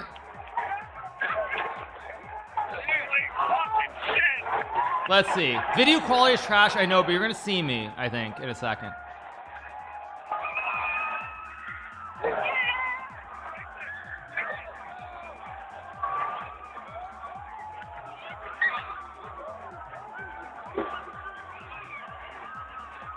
Yeah, that's me, right? That's me. Yeah, that is me. Of course it's me.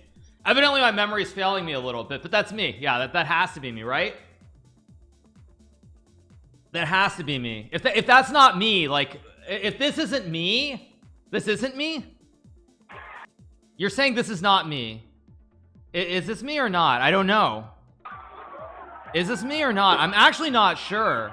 It looks like me, but it isn't me. I don't think it is, actually. I don't think that's the same hoodie, is it?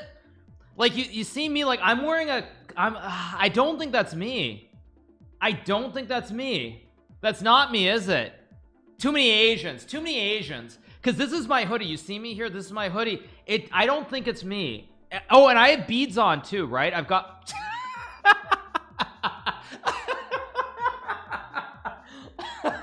Yes, of course I have beads, obviously. Oh my god. Oh my god. Anyway, I don't think this is me, actually. I thought Dr. Devo had it, but when I'm looking at this, I don't think this is me. The haircut's not the same. You see the hair? It's not me, is it? It's not me. The hair is different than me. Do you see my hair? My hair here should be coming down. That's not me. That was a great attempt by Dr. Devo, really. I mean, when I first saw this, I thought that was me too. This is not me, though.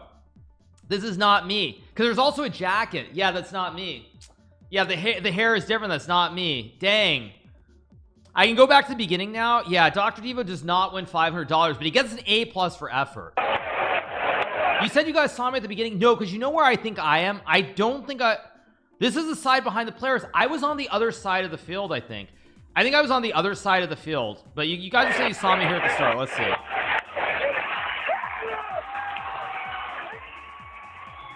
Yeah, that was a good effort. You're saying you saw me here. You didn't see me here. Okay.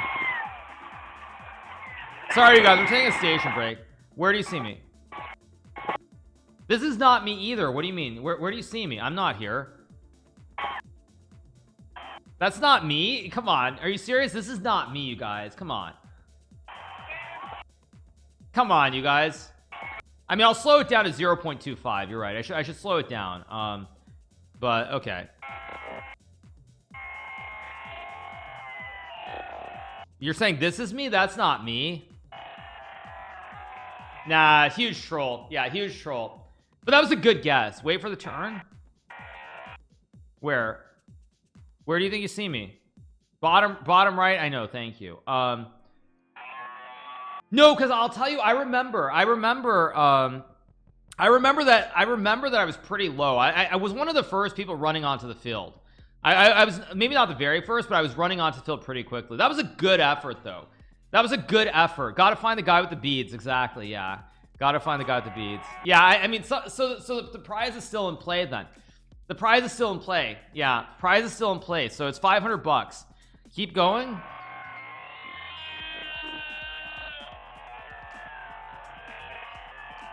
Oh, you think this is me? I mean, the haircut looks like it could be me, but this isn't me. Yeah, you're saying this haircut could be me, but this is not me. My sideburns were never hooked like this. No, that's not me. It's also, where's my friend Elson? He's not here either. You got to find the beads, or you got to find my friend with the dreads. That's how.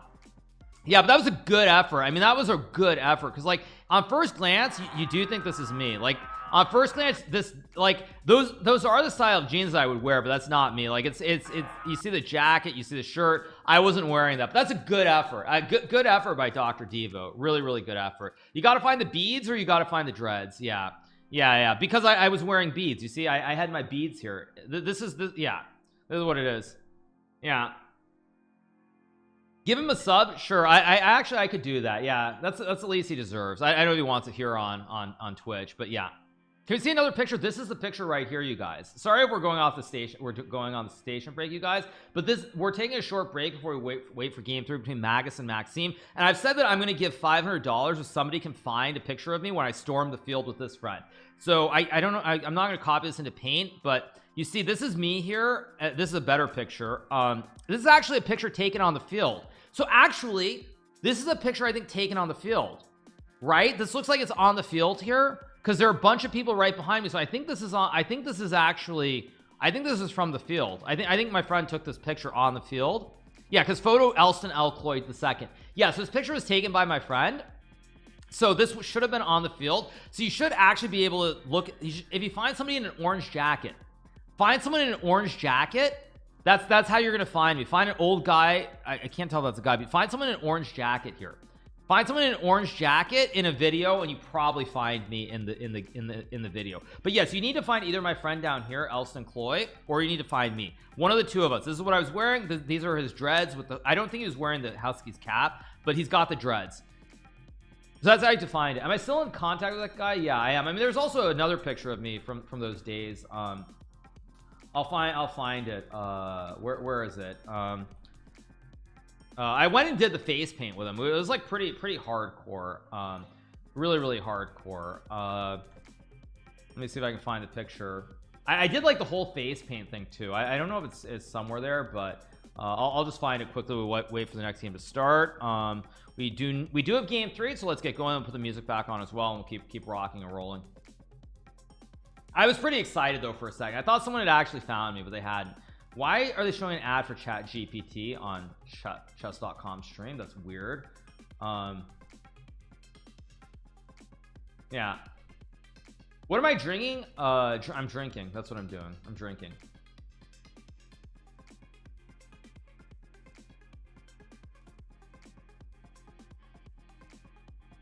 Yeah, see, like, let me open this image in a new tab. Let me see.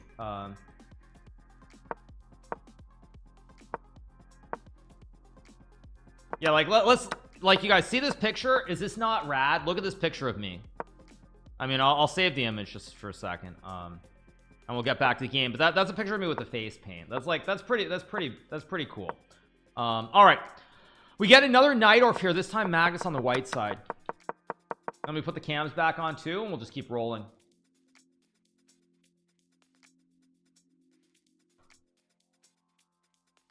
So, all right. Get e6, bishop e3, b5. Definitely not dreads, just curly hair. Okay, same thing, but yeah. Get b5 here, maybe queen d2.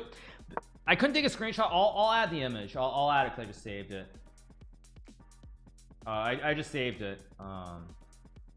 But yeah, I mean, this was a picture of me with him. You can see it here. I'll just make it very big for 1 second. See this picture? That's me. Yeah, there you go. Thanks for the content, by the way. Yeah, today I'm having a pretty wild day. So yeah, this is the picture. So all right, let's get back to the game. Once again, of course, this is pretty standard. This is Nightorf. This is a very old system. I remember winning a game with this in the 1998 US Cadet Chess Championship, held in Nashville, Tennessee, against Daniel Fernandez. I won the brilliancy prize in this English attack. I won like castles, bishop b7, g4, h6, h4. Played many games with the system from both sides. I also lost a critical game in the US-China match in 2003 with this b4, knight a4, knight c5, a3, take 6, queen c7, ba4, d5, e5, knight d7 line. Played a lot, by the way, but Gary Kasparov played a lot. Morozevich played it. Many players would play these lines back in the old day.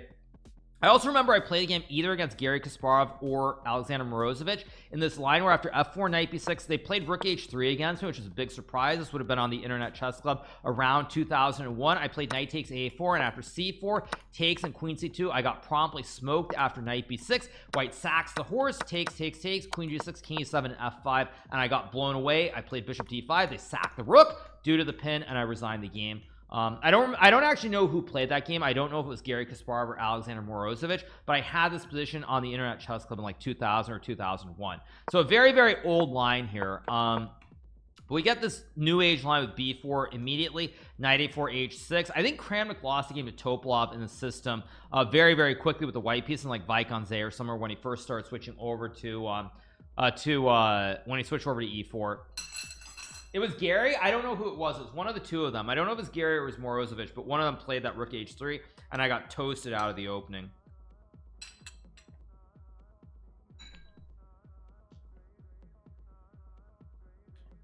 What's wrong with the eval bar? Let me refresh. Okay, now it's kind of okay.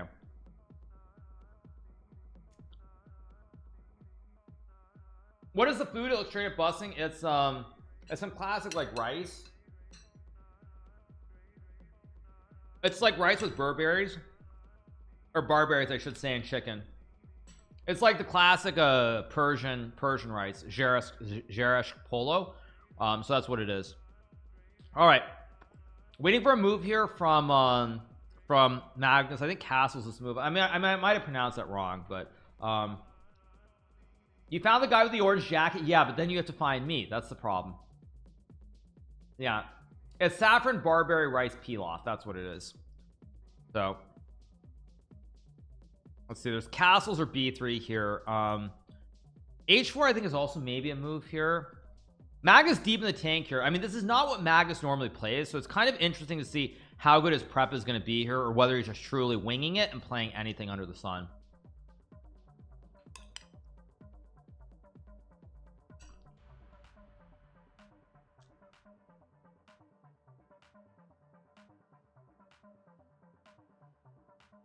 So there's h4, there's castles. I think castles in 95 is how the line goes, if I remember this correctly. But we'll see.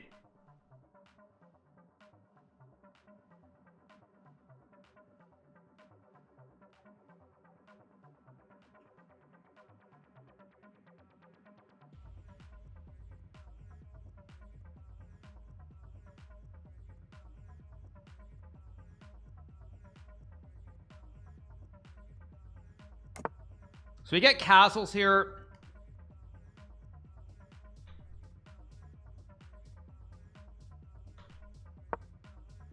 '95 has played, this is what I recall. I think Kramnik actually took and he just lost to Topolov in like 13 moves.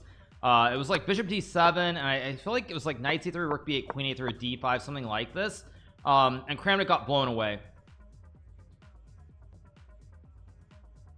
The score is currently 1-1, 2 draws so far, 2 draws.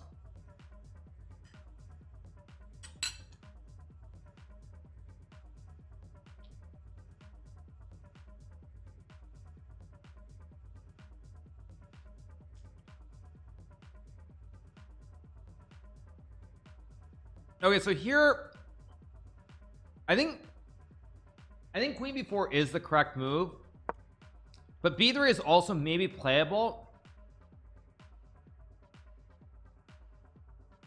I mean, this is very dangerous to play with white if you don't know what you're doing. Very, very dangerous to play this. Very, very dangerous. So we'll see how good Magnus's prep is here, but I think he's also kind of just playing this.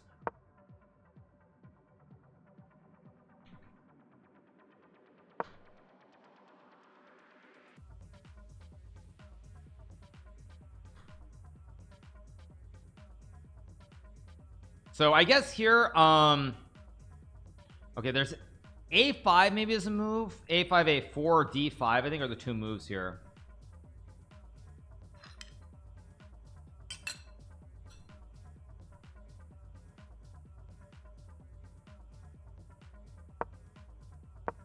Queen a5 is no good because of a4.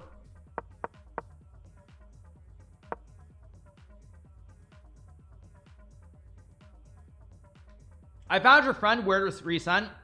Send it to Creamsicle, Ren Sharma.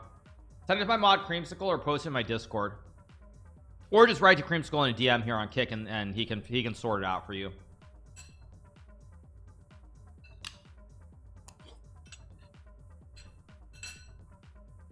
So either d5 or queen a5.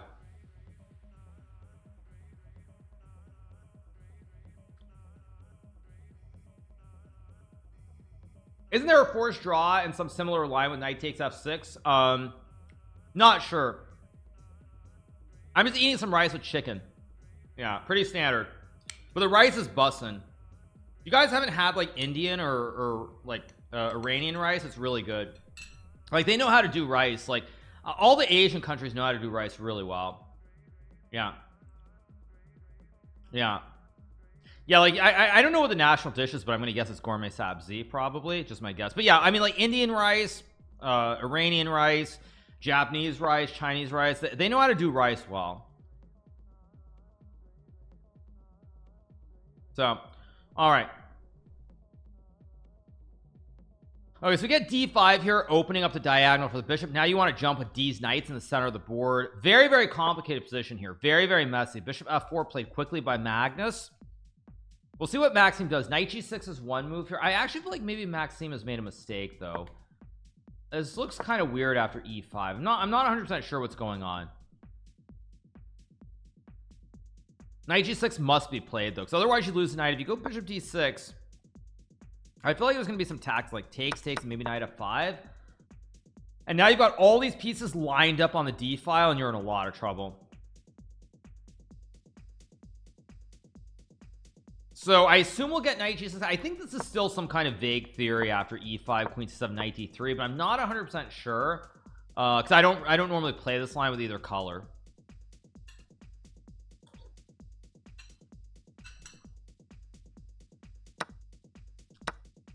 Okay, we got a sack. Maxime sacks the horse, and he's gonna go queen a5 here, or is he just losing? Wait, is he just losing? Wait, I thought I'd be spending the rest of my afternoon watching Magnus versus MVL, watching pixelated UW versus USC instead. Yeah, I mean somebody's got to find it.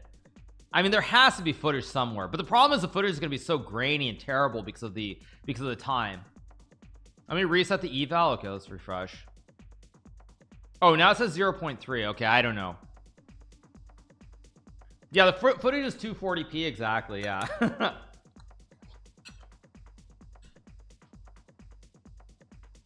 It's USC versus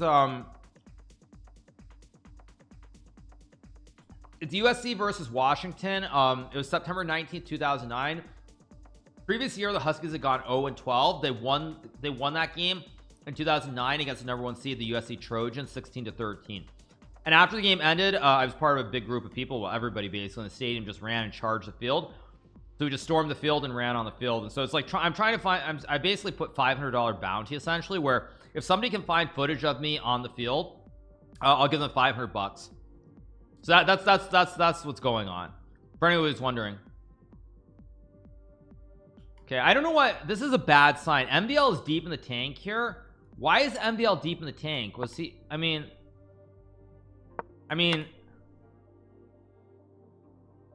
if this is not preparation, playing knight f3 and knight e4 is insane. Plot twist, Hikaru was never on the field. I was, though. I would never bait you guys like that. Yeah, Jake Locker was very good that year. That is true. Yep. Yeah. No, I would never bait you guys like that. That's a bridge too far. What is rook g8? Wow.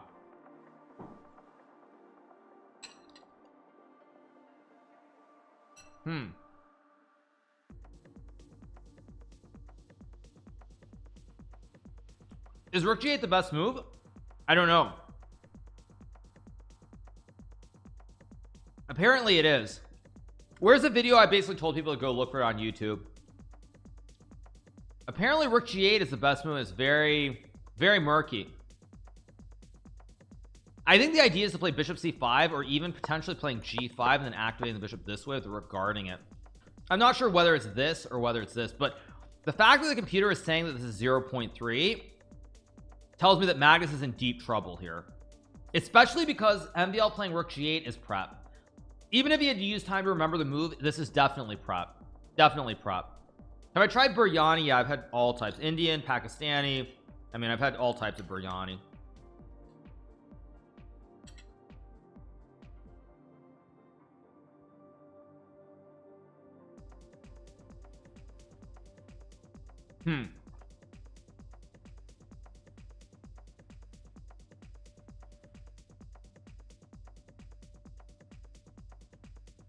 Bar is not wrong. F6 was best. Okay.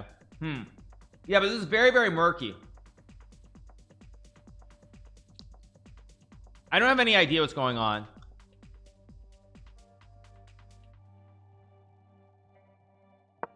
We get 95 from Magnus. I don't know if this is the right move. Let's refresh, see.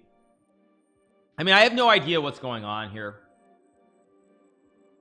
I mean, I really have no idea. Bishop c5 is move with queen e3 and like knight e4. I mean, maybe white can sack the queen and then sack like this. I mean, this is all very, very strange. I have no idea what's going on here. No idea. This is just insane. But Maxime is down a piece, so he has to come up with something pretty quickly. Yeah, I have no idea what he's supposed to do here. This is insane, actually.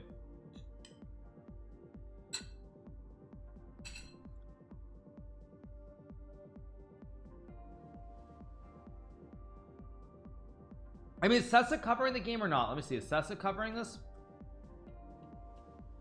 I don't think it's covering the game. No, it is. It says plus 1.08 after bishop c5.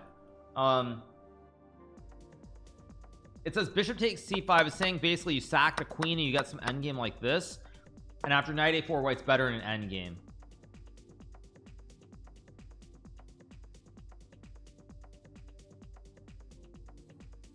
Yeah, I have no idea what's going on here. I think Magnus is going to win though, and the reason I think Magnus will win this is because I think Magnus's moves are too easy. Queen e4 and rook d7 makes a lot of sense. And you don't really have options because queen d3, for example, there's bishop b5, there's also queen a5, there's also queen f6, but I mean even this maybe is good.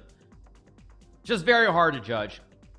It's a 2009 UW football game. Yeah, September 19th 2009, UW versus USC, 16-13 victory.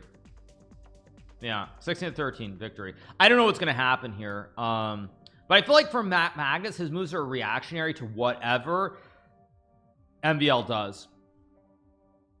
Charlie also put a bounty on his lost video. Really? Okay.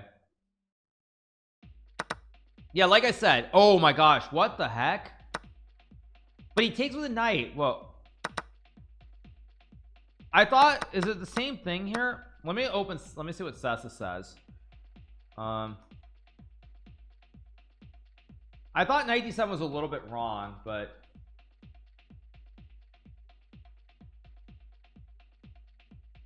yeah, I don't know. Okay, so we have this position.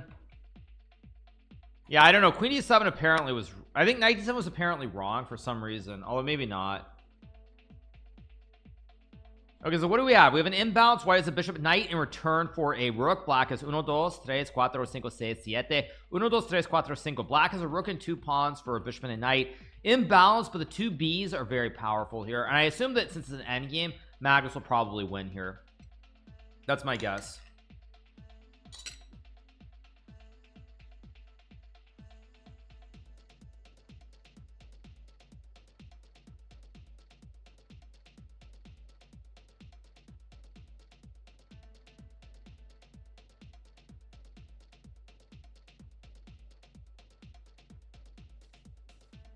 Do you play golf? Not really. When I was young, I followed golf a lot. Obviously, I was a huge Tiger fan.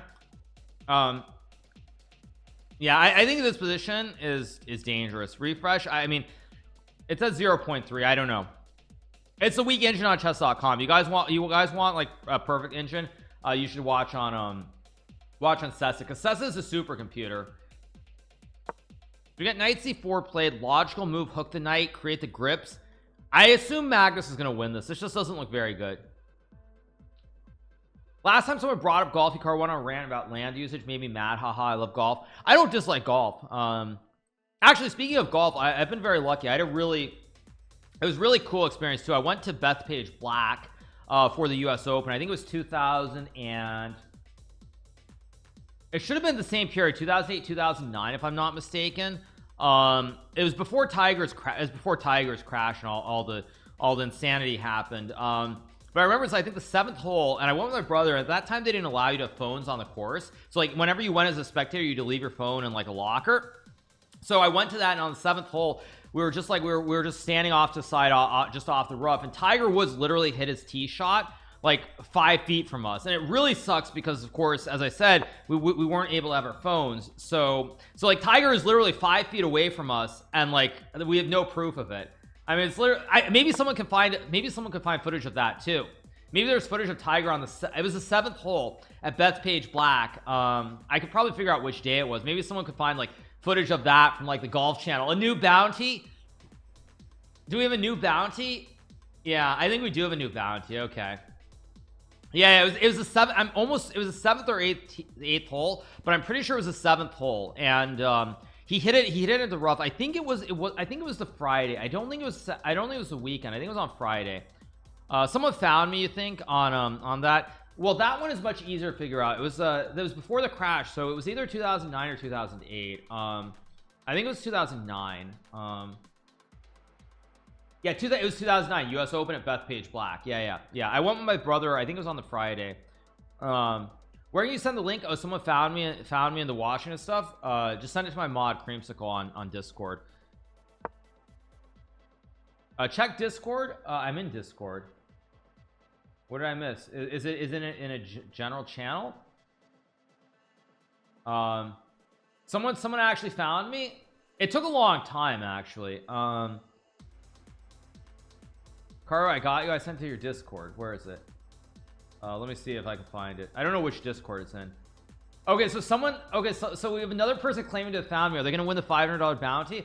Okay, we'll take a break from the game and come back in a second. Here we go. From Monty 114. Let's change it. Let's change this. Okay. This actually, I'm betting this is right, because this looks like this looks right, actually. This looks like the area I would have been in. Yeah, this looks right. Okay, let's keep going. Where is it at? It's at 101. Okay, it's one. Oh, someone found Elston. Wait, let's play it at 0.25. Speed. Someone said they found my friend, but am I in here? Let's mute it. Okay.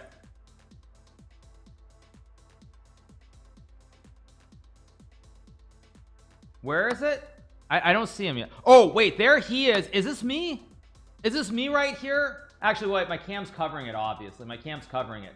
Of course, my cam is covering it. No, this is definitely Elston. Is this me here? That is me, right? I think that's me. I think that is me. There's no way that's not me, right? Right next to him, an Asian guy with the same haircut. I think there's no way. Who was it? It was Monty.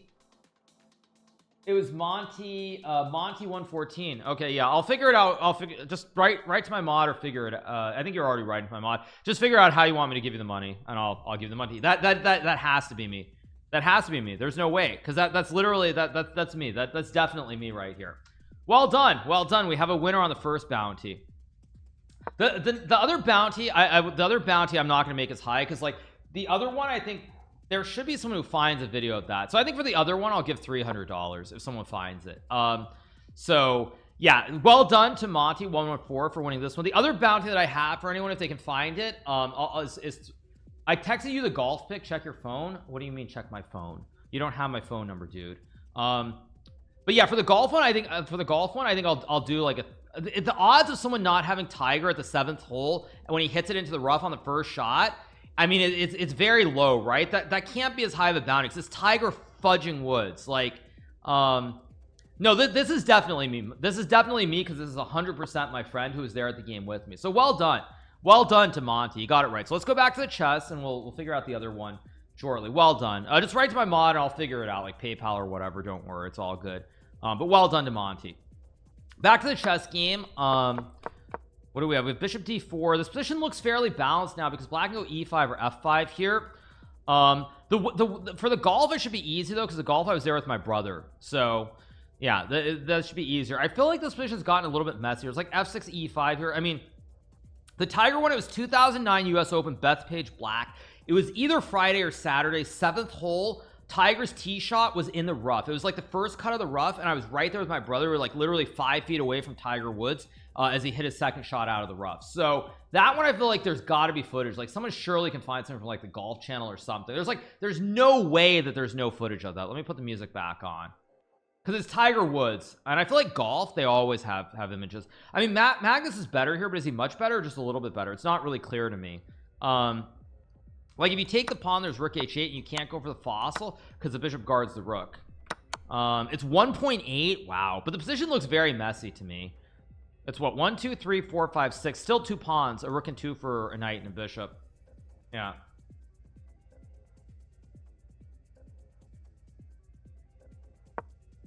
Get 95. Logical move from Magnus here, basically threatening to fork on c6. Now you've got the 2 Bs versus the rook and 2 pawns. I think this is actually winning now, because the 2 Bs are too strong. The pawns are hanging on the queen side, pawns are hanging on the king side. The 2 Bs just win.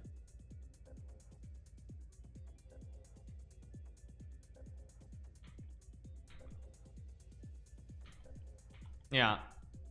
You're looking, Flamianus, you're looking for Tiger Woods tee shot. You're looking for Tiger Woods either tee shot or second shot from the 2009 US Open at Bethpage Black, either round 2 or round 3 on the 7th hole. It was the 7th hole. Yeah. 2 Bs are too strong here, I think, although black has some pawns here.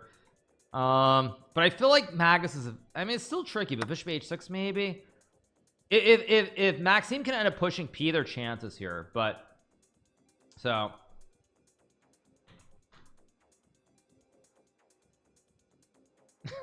by the way, you guys, apparently the person who found me in the video, I guess it's a kid. It's not even an adult, so it's a kid who found me in the video. So like I can't easily just give him like $500. That's insane, actually. Yeah, C Millar, they found me in a video. I'll show it during the break again, but they found me in a video. Yeah. I'm sure we're gonna get an angry incoming Hans tweet about it. It's like Han's gonna be, see, look at Hikaru pushing us forward by inducing kids to like waste their time looking through pictures trying to find Waldo. Yeah, guaranteed.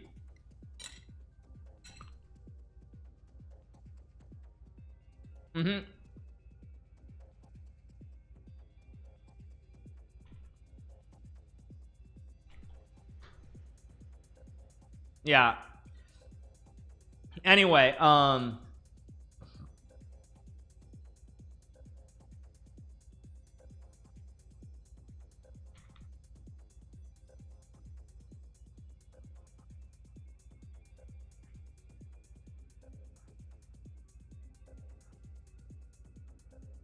right, waiting for a move here from Maxime. I think actually, yeah, if you guys find a video on YouTube of me from like the from Beth Page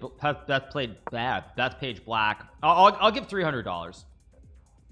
Yeah, I'll give 300. Okay, that's the bounty for the other one. It was a 7th hole. It was a 7th hole. It was either Friday or Saturday. It was Friday or Saturday, 2009 US Open, Beth Page Black, and it was a 7th hole. Tiger hit his tee shot into the first cut of the rough. Yeah. We get Rook G4. These bounties, are you asking for applause?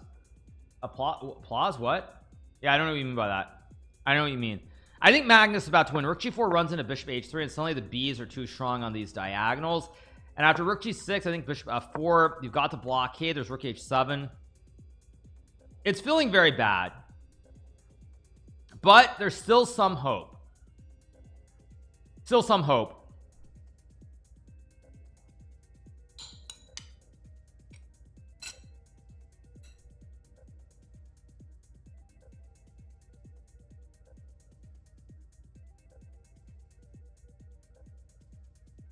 Yeah. If you're black, you need to push the pawns. But he's just, it's too little too late here. There's just no way. Yeah, the US Open, I mean, I'm sure someone will find it. I think it was Friday, but it could have also been Thursday. I mean, did Tiger make the cut at Bethpage Black? That's actually the easiest way to figure out.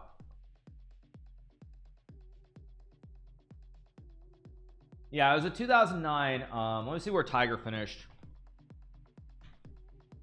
Yeah, the eval's not working.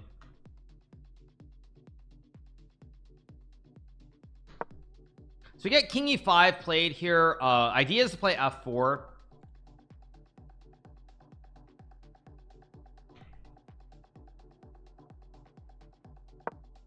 Probably F4 here, but I think after F4 there's just Rook E7 and check. You win the pawn. Magnus is on fire this game. He's just crushing it. Yeah, he's just crushing it this one.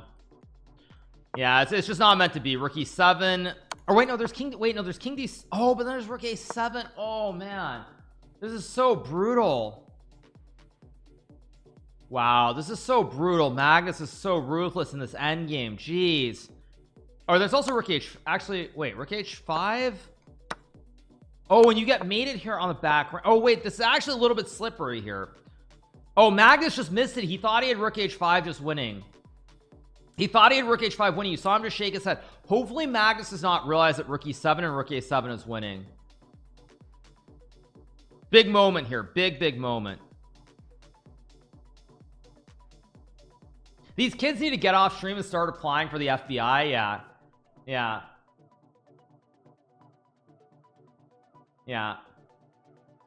I'm just looking for the results. Where did Tiger finish?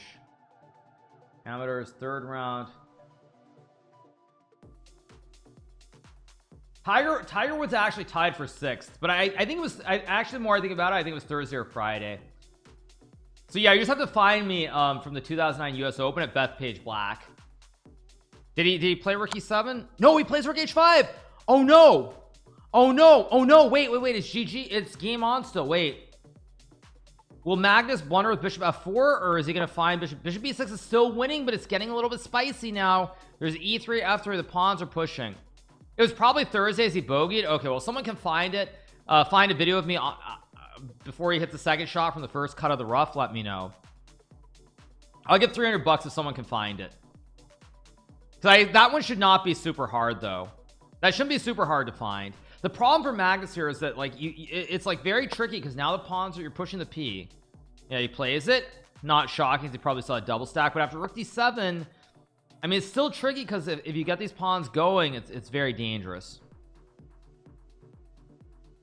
Probably rook d7 played. Bishop b5, not an easy move to play either.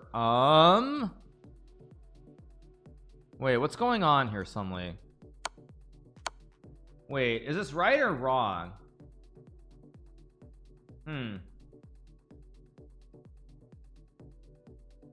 I assume this is winning because you can't get the pawns down, and white has the two bishops, like f2.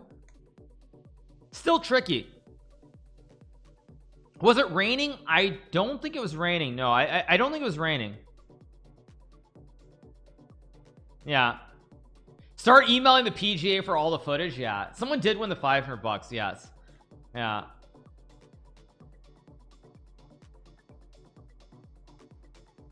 Yeah, rook e5. I mean, Magnus is gonna win here. There's like a f1 takes rook e4, and Magnus is gonna win here.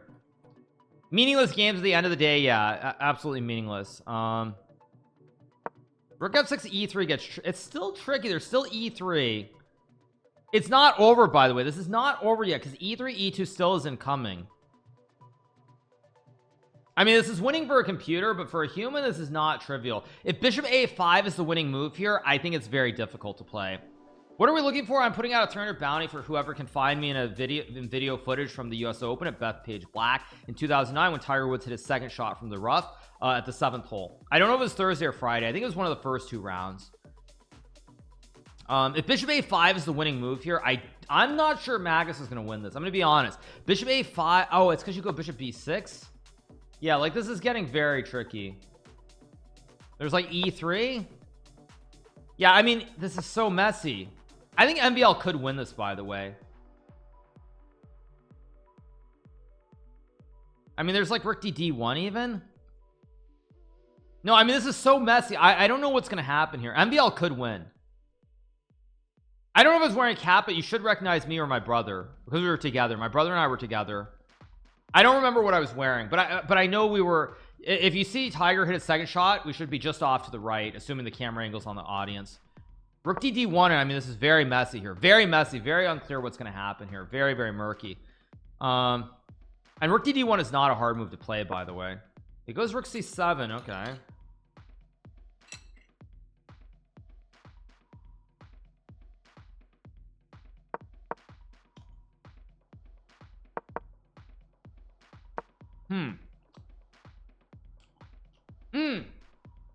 Oh no, he just blundered. He loses both pawns. Oh man, he just blunders because MVL gets the takes. Oh, and the king gets over here. Oh no, the king gets over. The king gets over in time. Jeez.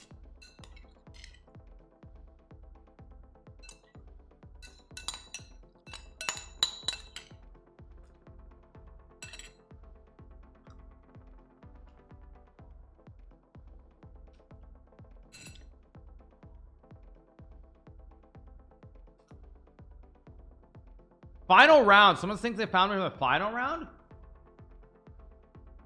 Okay, either my memory is failing me or not. Magnus wins, by the way.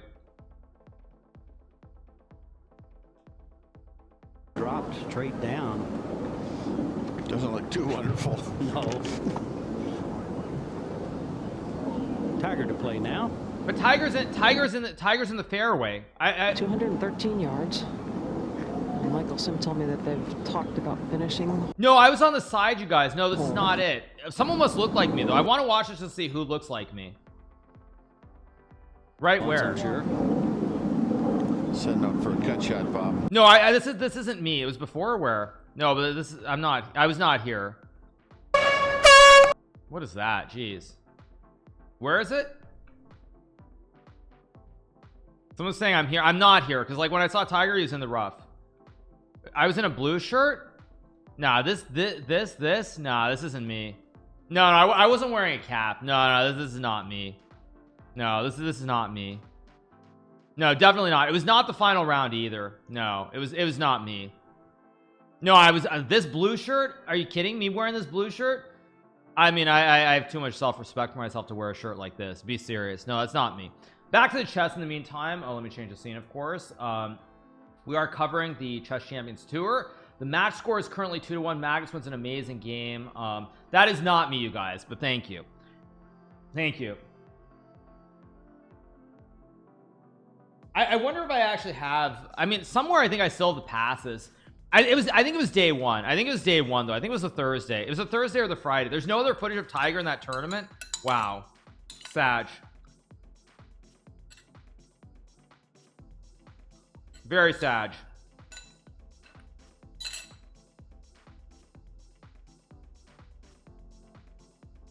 I'm gonna ask my 6-year-old cousin to find it. It was Thursday or Friday. I'm sure it was one of those 2 days. By the way, just to go back to the game quickly, the move to draw was rook to d1 because you threatened to go f1, and white actually can't go bishop d4, so you're just gonna go f1 and win, like or not win but draw. And after takes, you keep the pawn on the board here, and you're just bringing the king down, and the rooks are going to a1 and b1. So he played rook c7, and then white's able to sack for the 2 pawns. And the big issue is that once you sack for the 2 pawns, now you have 3 pawns. You've got a bishop and 3 pawns on the queen side. You just push up the board, and it's an easy win. So really unlucky for MVL. It's now 2-1 for Magnus. Game 4 should be starting in a second. Yes, you guys, someone found the football video just to show you guys once again.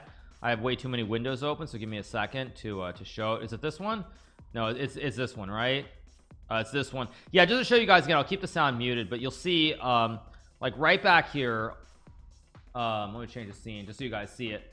There, you'll see my friend right here at 101. It's in slow-mo.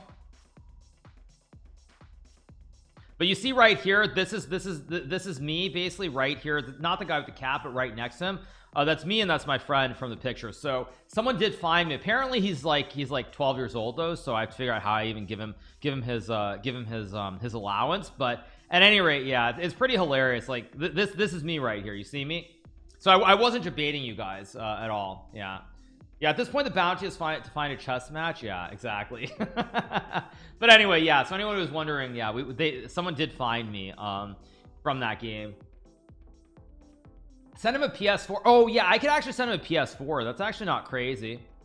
That's not crazy. That's a great idea. That's a fun idea.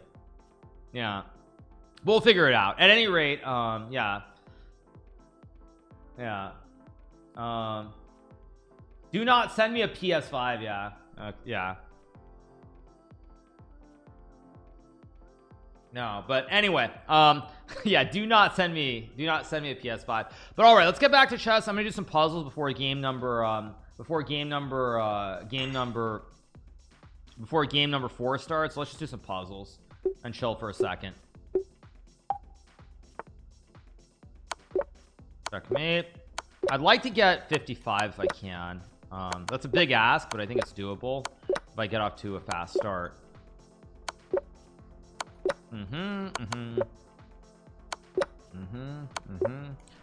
Mate, that's good. Takes, that's good. Checkmate. That's good. Takes, take the queen, that's good. Checkmate, there we go. Checkmate, that's good. Checkmate. That's good. Checkmate. Checkmate. That's good. Should be checkmate. That's good. Checkmate. That's good. That's good. There we go. Checkmate. That's good. Checkmate. There we go. That's good. Going way too fast there. What was that? Way too fast. That's good. Mate. check and mate. That's good. I need to keep going fast. If I don't go really fast, then I'm gonna have issues.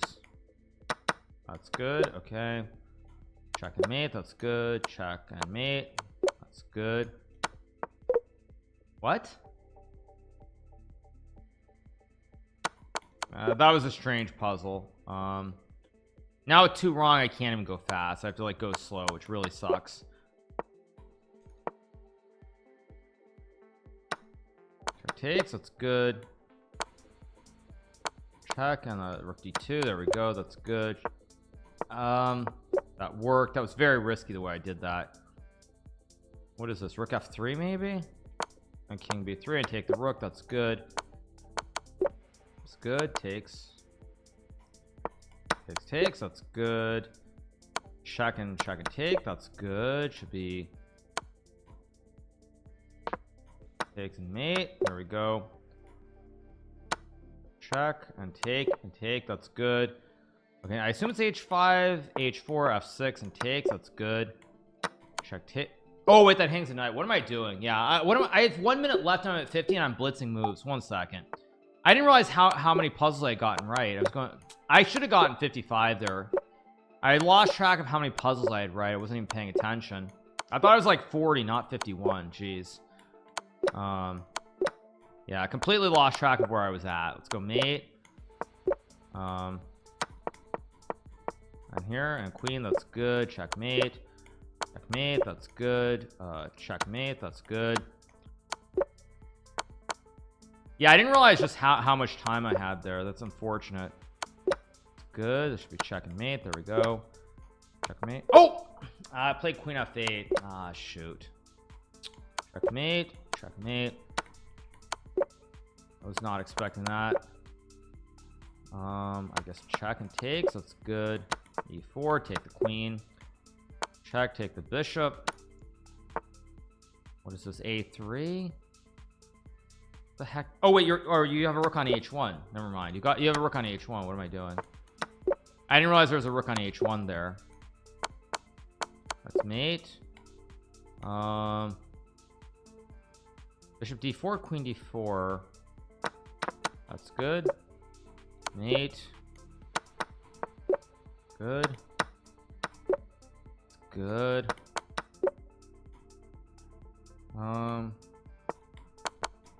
Check, that's good. Checkmate, that's good.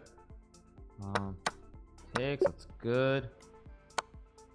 Check and takes and good. Check, takes, that's good.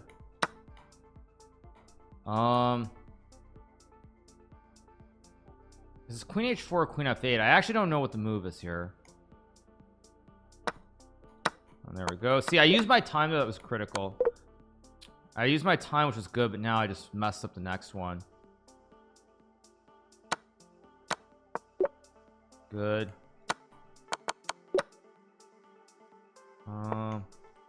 That's good. I've got no time. I was on such a good run that last one. It's really a shame. What is this? Like, actually, what is this putt? The heck?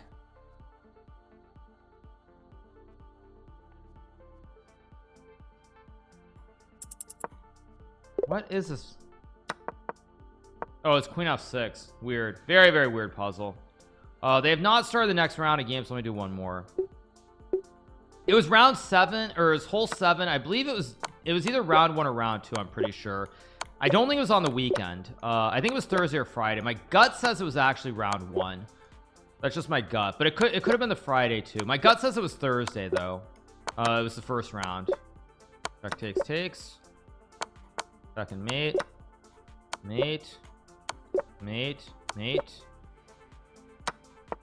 That's good.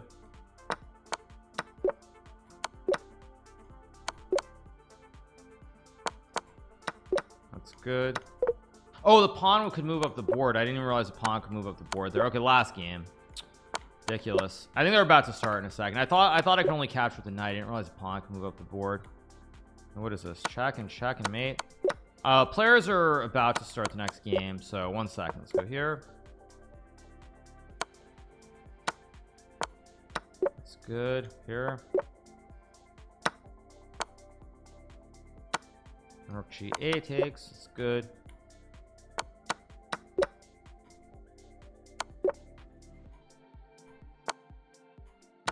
That's good.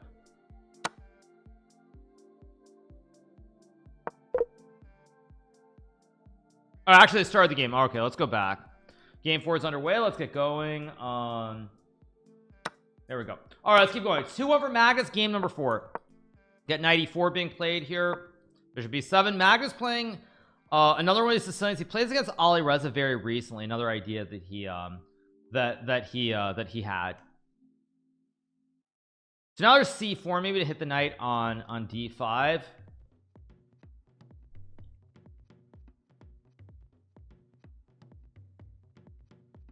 So C4, can I rewind the moves? Yeah, we got a Sicilian here with classic Taimanov with knights, or not as Taimanov or Paulson. I always get them confused. With knight C6 with a trade, bishop B7. He plays against Ali Reza, I think, in the SEC, if I remember correctly. Black basically gives up a lot of dark squares here, but nonetheless, it's hard for white to prove an advantage. Like, you can go C4 here, which is a move, or F4. I think bishop D3 is also moved. Did I wear a red jacket? I don't think so. But like I said, it was the 7th hole. I don't know whether it was round, I'm almost certain it was round 1 or round 2 of the US Open. So we get knight D6 also moved here. White has the 2 bishops and maybe can go C4 here. Black at some point wants to play C5 and open up the scope for the bishop. I think Tiger was wearing gray. I feel like Tiger was wearing a gray like sweater or vest or whatever. So someone can tell me, because by that you should know. I'm pretty sure he's wearing like a grayish vest or a gray sweater. It was 2009, yes. C5 to open up the scope, or at some point queen b6. Yeah, it should be pretty easy to tell. You can't trust these old memories too much. Yeah, no, Tiger only wears red on Sundays. He doesn't wear red any other day. But also it's so long ago that, I mean, like, my memory could be confused. But I'm like I'd say I'm like 95% sure it was the 7th hole. I just don't know whether it was round 1 or round 2. There's C4 here to hit the knight. Your memories are in color, mine are in black and white. I assume you're trolling. Yeah, you're trolling, I assume. Of course, everyone's colors are everyone's remembers it in color. What are you talking about? I think, or are you trolling, or are you like trying to, I don't know what you're saying. Am I sure the footage exists? That I don't know. The footage obviously exists somewhere, because it was Tiger freaking Woods in the US Open, but whether it was actually like it's on YouTube or whether it was like even broadcast, who knows. Yeah. This bounty is hard. I just assumed it's Tiger Woods. Like, it's Tiger Woods. How does it not exist? And this is like Tiger pre yeah. This is like Tiger pre-accident, pre-everything, when he was God, literally. So we get C4 knight before here, maybe bishop D2, bishop C3 is a move. Was Tiger Woods comparable to Magnus in chess? Tiger Woods is 1,000 times more than Magnus will ever be, or any chess player will ever be. Like, let's be honest. I know we like to think chess is this great game and everything, but come on. Comparing Magnus or even Gary or Fischer or whomever to like Tiger Woods or Roger Federer or any of those people, like, you better be you're out of your mind if you think so. Okay, we have bishop E3, queen F6, all standard theory, queen D2. Rook B8 is an interesting move. It's not a move that I'm super familiar with here. To maybe go bishop A8 or bishop A6. Was it super early? I don't know if it's early. But yeah, there's just no comparison. And yeah, this was Tiger before everything blew up. Yeah, that's why I said that Tiger was God.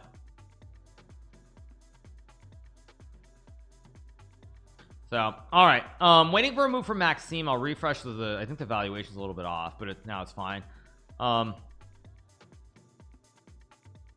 mean, bishop E2 and castles is an idea, although I think after bishop E2 there might be a problem like bishop A8 and some pressure. There's also a double diagonal and knight D4 lurking, so I don't love this position for Maxime.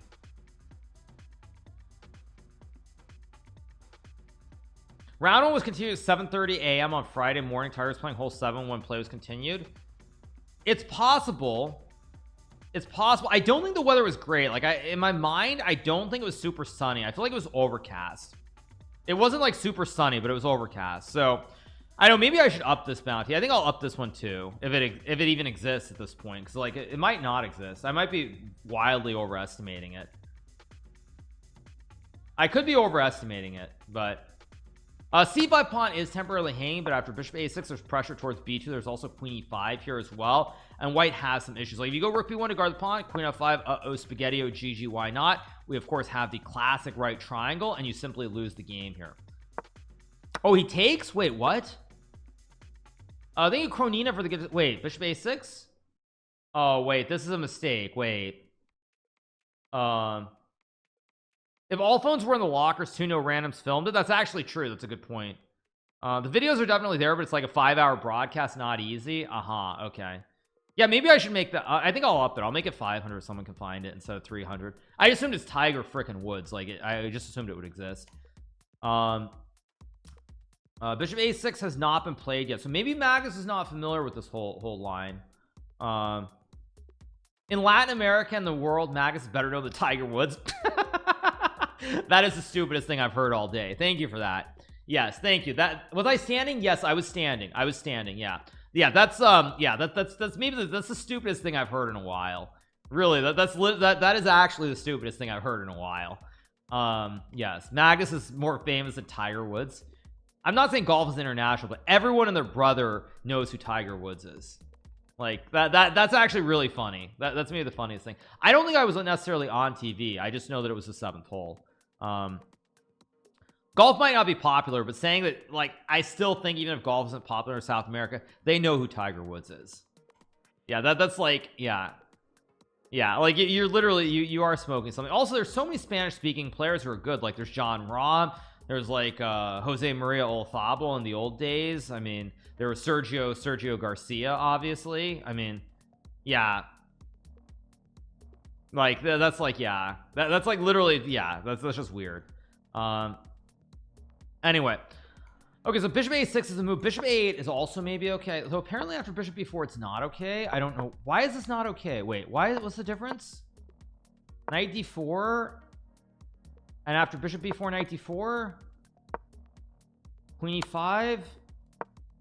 Oh, and this is good for white because now the bishop's, oh my gosh, this is so dank. Basically after bishop a6 here queen e5 block, you trade and you take with check. But because he put the bishop on a8 here, now in the same line with knight d4 here, after takes, you aren't on a6, you're on a8.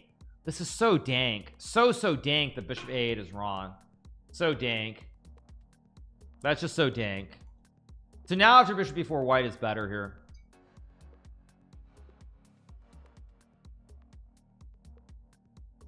What is this bounty? Oh, I basically did a bounty for if someone could find me on the field at probably my favorite sporting event ever, which was a college football game, and somebody found it. So I did the next one, which is at the US Open at Bethpage Black. I think it was Long Island, New York. Basically it was the 7th hole, and as I said earlier, like at that time you weren't allowed to have cell phones. You had to leave them in a locker. So when my brother and I went to watch the round, I think it was I'm pretty sure it was the 7th hole. Tiger Woods literally hit his shot into the first cut of the rough, and we're like 5 feet away from him, but we couldn't take any pictures because we didn't have our phones. So bishop b4 is probably what will be played by Maxime. Rook b1 queen f5 is simply GG on the spot. You actually don't have any other moves that make sense. Bishop b4 is very easy to play. In fact, I think it's the only move. So if Maxime does not play bishop b4 here, I'm going to be very, very disappointed.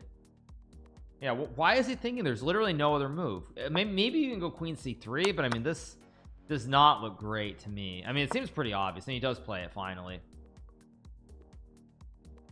Why were the phones forbidden? That I don't know, but you had to leave your phones in a locker. I mean, I assume it might have been something with like rights or something like that. I don't know. I don't know. I think nowadays you are able to bring your phones. I don't think they prevent it, but I remember back then you weren't allowed to. So waiting for a move here from Magnus. He can obviously trade the knight for the bishop. There's maybe queen e5 as well here.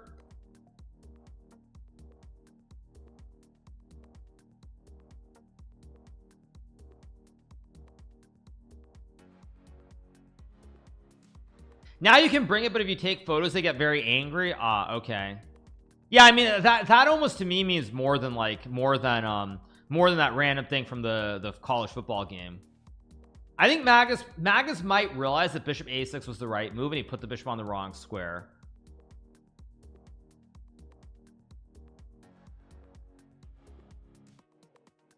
Interesting position here, by the way. Very, very interesting position. We'll see what Magnus comes up with, because he is in some trouble here, potentially. He's in some serious trouble long term in this position.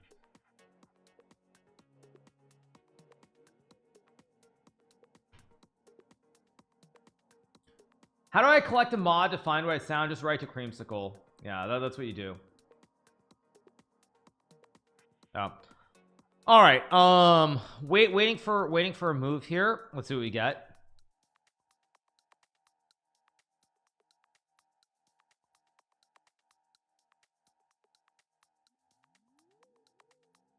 Reaction to Jan not knowing how to win queen versus rook. He was just very tired after a long day. I think normally he would have won that, but he's probably tired. The game was very topsy-turvy. I mean, it's still shocking he didn't win it, but nonetheless, yeah. I don't know what you're talking about, Stylo. I think I'm probably gonna time you out.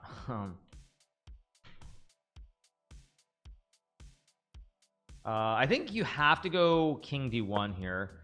If you go bishop e2, I think there might be takes and bishop g2 maybe, although maybe there's still rook g1 and castles. Very tricky position here. Computer actually thinks you have to play bishop e2. Wait, why is it doing that?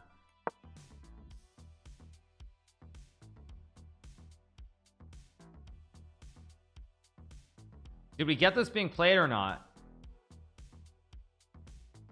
Basically what Maxime has to calculate is this position after bishop g2, rook a1 and bishop f3, and he has to decide whether he thinks this endgame is winning or not. Like, this is very hard to understand. This ending after rook b5 is winning, but it is actually winning. This is winning. If Maxime can use time and find that endgame idea that's winning, he'll play it. If not, he's probably gonna go king d1.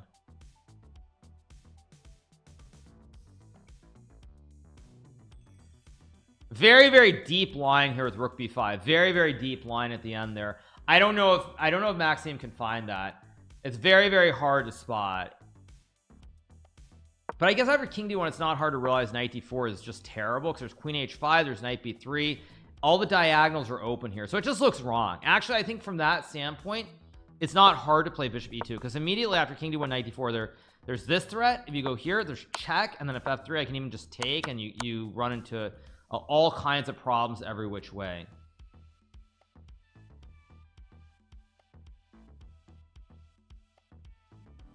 I think you just go bishop e2, and I mean, even if you're not sure about this position after takes and rook g1 and takes castles, like, it still feels like after g6 there's queen g5 with mate, and so I think Maxime is going to actually find it. I think he will play bishop e2.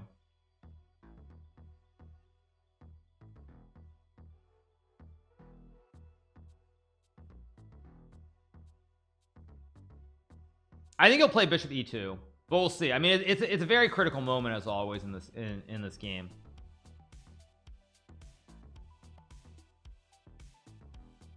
Magnus is more famous than Rob Schneider in the Czech Republic. Okay, that's very random.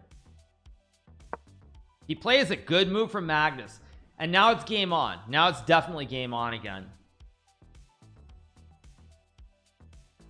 Now it's game on, and I think Maxime is going to get a chance to win this game. Wow, rook g1. Okay, I mean, f4 is maybe playable, but there's queen f6. I bet Magnus is going to miss rook b5. If he plays rook g1, I think there's a very decent chance we get this rook g5 idea. No, this is actually very, very good for white after rook g1. It's must win for Maxime. But he's thinking, which means he's looking at f4, which is still probably good. But I mean, this looks dangerous now in this position with like queen f2 and like maybe g6, maybe drop the bishop back. But it could be played.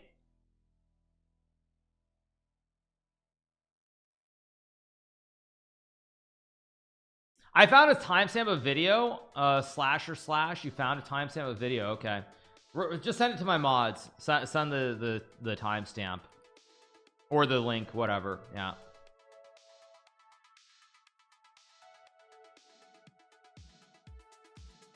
Now rook g1 is the move here. Let's see if Maxime can find. I mean, all that Maxime has to find is he has to spot this idea with rook b5. If he sees rook b5, he'll play this, and I think he's gonna win the game. Oh, you sent it on Discord. If that's not it, I give up. Okay, I'll wait for my mods to figure it out. Yeah. Okay, rook g1. Maxime needs to move soon, though. I think rook g1 is not hard. Goes rook a5. Interesting. No, now it's too late. I think now he misplayed it. Yeah, now he misplayed it. I think yeah, he misplayed it. Now the advantage is gone. Yeah. Wrong order. Thank you, W and Adriana, for the host of 17. Yeah, now it's just gone. The advantage is all gone here. He had to play rook g1 and then rook a5 because queen e4, queen e3, and white's just better because you have this rook b5 trick. But now you can just take. I don't know, this looks dubious. Oh, maybe he wants to go rook g5 and rook g8, maybe. Okay. But I mean, this doesn't look right. Just takes. And rook f8 and oh, you've got rook f7. Wow. But there's still queen e4. I mean, it's a very computerish line. I don't expect this to happen.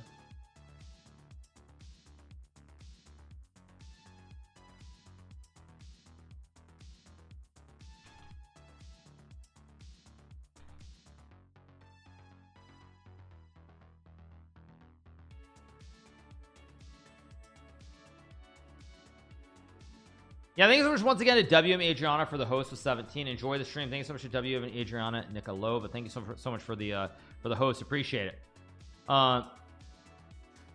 That's you and your bro 2009 US Open final round. Yeah. Yeah, it's Tiger's second shot on hole 7. I mean, it could be the 4th round. It's possible, but I'm almost certain it was not the final round. It's host or raid. I mean, it means the same thing. I don't know. It says host, but yeah. 1945 with a red jacket. Okay, let's see. Where's Waldo? Let's see. 1945. Okay. I'll know based on what Tiger's. No, but see, Tiger's wearing red. Tiger was not wearing red. It was not Sunday. He was wearing gray. He was wearing gray. I mean, surely someone can find footage from one of the rounds, but let me see where he hits a shot. I mean, unless my memory is failing me. No, this is not me, because it was the rough. It was literally the rough. It was the first cut of the rough. So no, that's not me. So let's get back to the chess. Yeah, he had a gray vest on in the first round. So I'm right. So my memory's not failing. He had a gray vest on. Okay, good. So I'm not crazy. I'm pretty sure he had a gray vest on. Yeah. Yeah, so my memory matches up with what he was wearing. That's good. 1945, like I said, I know this isn't me because this is not right. Like, I know this is not right. Yeah, what are you guys saying? I was not in the grandstand either. Yeah, I was not in the grandstand. You're saying this is me? No, this is not me. Nah, I was not in the grandstand. Oh, no, that's not me. That actually looks like it could be me in some world, but no, I was not wearing a red jacket. Tiger was not wearing red, like I said, so it's not right. Okay, king f1 will be played. We'll get queen c4, king g1. We might get rook f7, by the way. It is possible to get rook f7 here. Yeah. No, it's a good try, but like I said, the fact that someone says that Tiger was wearing a gray sweater on day 1, I'm certain that it was day 1 round. It was either day 1 or day 2, and it was the 7th hole. So $500 bounty if someone can find it. I don't think I wore a poncho. No need to lie about it. Lie about what? Okay, I guess you're trolling me. I literally said that he was wearing gray before anyone even mentioned that he was wearing gray, so thank you. Was it raining? I feel like it was overcast. It was definitely not sunny. I don't know if it was actually raining or not raining, but it was overcast. Yeah.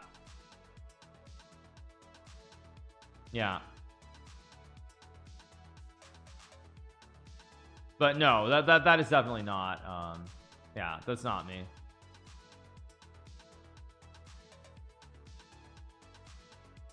What is this one? No, this isn't right. But actually, for anyone who's wondering, it was something like this. Like it was like I was off to the side. This is this kind of like it was I was roped off, just to be clear. I was roped off. So like we were roped off on the side. So even though this is not me here, this is the right sort of like terrain or whatever you want to call it. Like we were behind a rope. There was like the rope bit here. So that should help for anyone who's wondering. Okay, what happened? Do we have more moves? We have rook takes f7. Let's get back to the game. So this is pretty exciting. But unfortunately, queen e4 just draws the game, I think. I mean, you can go for the double stack. I guess rook b1 might lose. So there's rook c1. I mean, okay, let's watch. Let's watch. Let's see what Magnus does, because Magnus looks relatively chill. He finds queen e4, of course. Check here. And it's just a draw, I guess. Wow. Crazy. I mean, MVL is definitely going to check and go rook g7. How does your memory go back so far? What do you actually remember? It's insane. I mean, it's just, I don't know.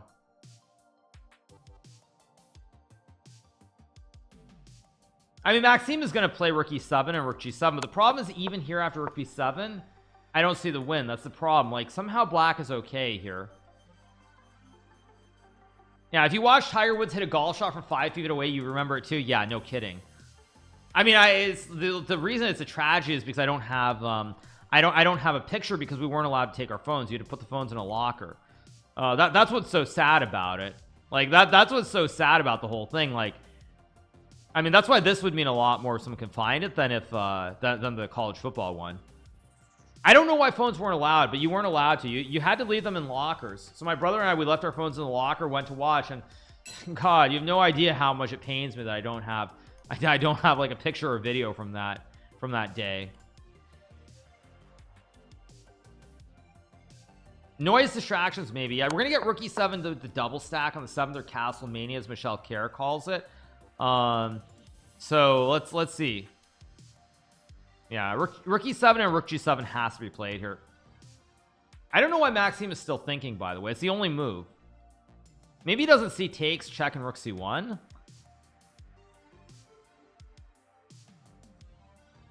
Drake Candy is saying you found it. I don't think you found it, bro. But anyway, we're gonna finish covering this event, the match between Magnus and, of course, MVL. Maxime, by the way, has played an incredibly good match, just to be clear. He's played a very, very good match. But it looks like he's going to come up a little bit short. I don't know why Maxime is still thinking. Rook e7 is the only try. Thank you to M-Hand for the host with 34 viewers. Thank you so much to M-Hand. Appreciate it. Thank you so much to M-Hand. This is the last match in the winner's bracket. It's the last match we have today, unfortunately. Yeah. Augusta still has a no phone policy? Okay. Yeah.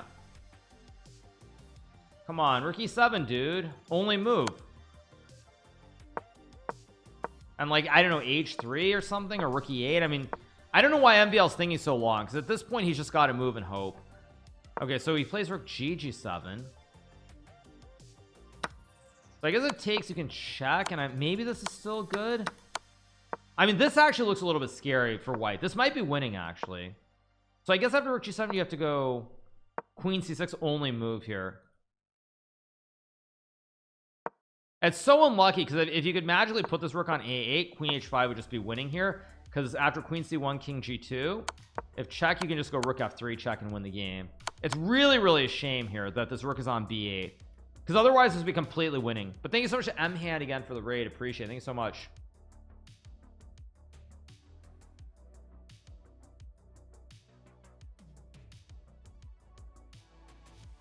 So I think queen c6 might be the only move to survive. But still, after h3, like it's still, I guess, fine because you have this to cover.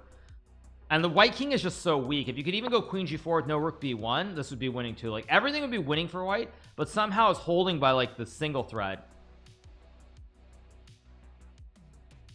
Okay, so Tiger, so he was on. It was the first day was like rained out after 6 holes. So it was hole 7. Okay, and he was wearing a grave. So you're right. It has to be day 2. I don't remember what I was wearing, and of course I have no pictures because like we couldn't take pictures. We had to leave our phones in the locker. So all right, let's see what we get here. Queen c6 only move, I think. I think Queen c6 is the only move that survives. But it's just, again, it's the same problem. There's just king e8 always. Big moment though. Queen c6 only move that draws. Otherwise, we're headed to Armageddon.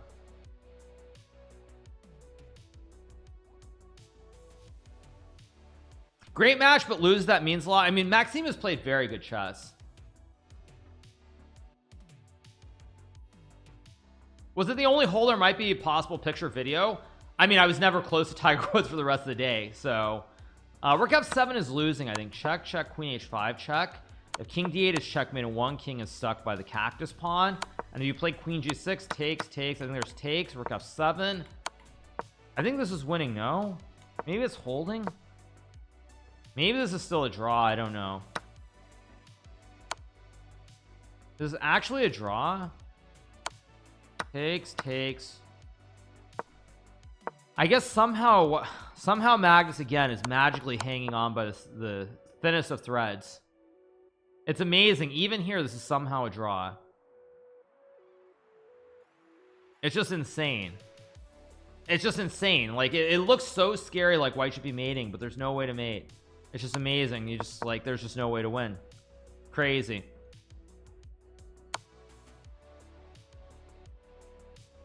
If king d8 queen g5 wins, because basically if here you get mated, and if you go here there's queen c5, and there's queen c5 check, and then queen d7, and now white should win with the white peepos. Wait, Magnus played. Whoa,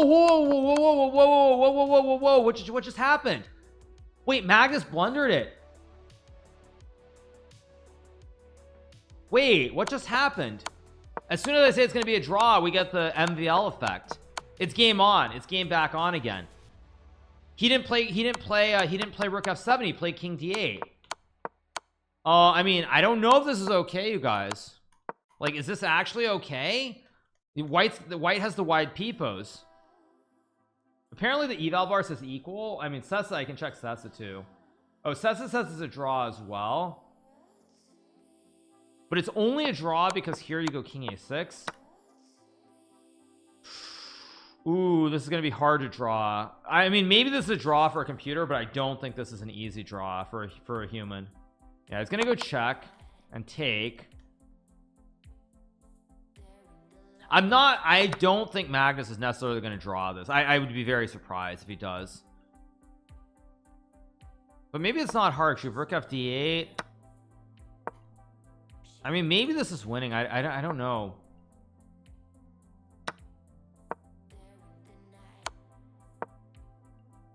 Yeah, like I don't know. I mean, this looks like it should be winning with the wide peepos, but what do I know?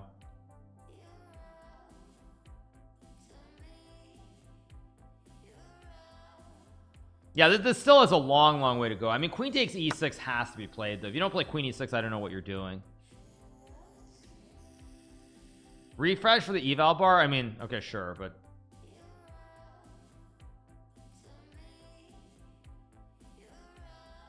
so he takes. Problem for Maxime. Wow, Magnus plays king b6. Unbelievable. Finds the only move to draw the game. I think king b6 is the only move that draws. Unbelievable. Wow. I think f4 you just go king c6. Well, maybe this is still good. I mean, I don't know. This is going to be tricky. Let's see.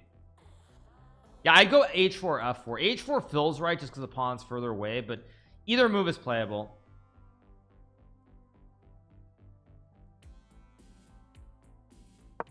There's queen e7, but I think a5 is just probably a draw because you can just start pushing the p up the board. Yeah, I think this is actually an easy draw now because the king and the pawn march and you actually can't check anywhere either, so you just start pushing and it's very easy draw. Amazing stuff from Max. Also, you know what else he's gonna do? He can also put the rook behind the pawn. I guess here it doesn't work, but just to illustrate, after a5 here you have the rooks connected and the rook is behind the passed pawn, so you just push p and it's an easy draw at the very minimum. There's video of Tiger with a gray vest, but don't think you're in it. Okay, yeah, but it was hole 7. That's the only time. He was like 5 feet away on hole 7, but I don't think, unless there's a way to probably get like PGA Tour footage, you're probably never gonna find it, which is sad, but that's life. That's how it goes. But he plays a5 and you have no way to win. You just got no way. I don't know why f4 is, oh, f4 is better because I guess you save a tempo here or not.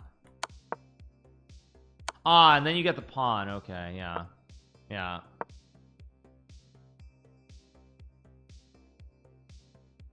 No, king d was apparently okay as well.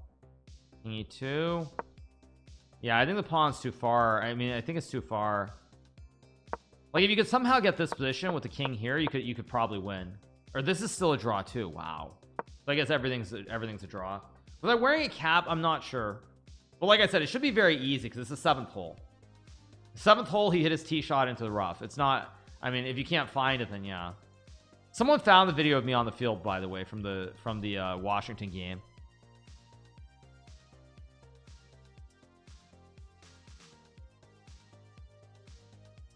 If it's a draw, I mean, first shot back on Friday was a birdie attempt from 5 feet. I mean, it could be the 8th hole, but I'm almost certain it was the 7th hole. It's the 7th hole or 8th hole. It's one of those two, but I thought it was the 7th. I don't know, whatever. I mean, someone can figure it out. I think he did neurogenesis for the tier 1. I remember though, because when he hit it off on the right side. It was the rough on the right side of the tee. He hit onto the right side. Okay, let's see. We get rook a8. If a2, there's queen. Oh wait, Maxime is trying to come with some kind of really dank deep idea to win the game here. Wait, maybe there's a trick still, but there's queen b7. Wait, queen b2. Wait, did Magnus blunder here? King c5. King c5. Magnus blundered. It's game on. Magnus blundered it. Wow. Magnus blundered it. Oh wow. We're headed to Armageddon, boys. Armageddon. Look at Magnus. He's like what just happened? Look at Magnus. He's like, what happened? That's so good from MVL. That's so good. That's so good from MVL. Wow. Where was the draw, by the way? So this was a draw up until when? I think up until rook a8 it was a draw. Probably here you no, but a2. There's queen c4. Wait, where was the draw? Yeah, just when we thought it was all over, it's not over. We're gonna get another game. No, I'm very happy because it means we get an Armageddon game. That's actually why I'm happy. It's not about like Magnus messing it up. Magnus giving Hikaru more stream time. You know where it's at. Yeah, we're gonna get Armageddon here. Yeah, more content is always good. Yeah. Maxime might lose queen versus rook. No. But I think up until I think yeah, Maxime has really creative king d4 trick. This is really creative. Really creative move. Yeah, it's just losing as Magnus realizes now. You wonder if Magnus can sing any lower in his chair? Maybe, but that's brilliant from MVL. Really brilliant stuff.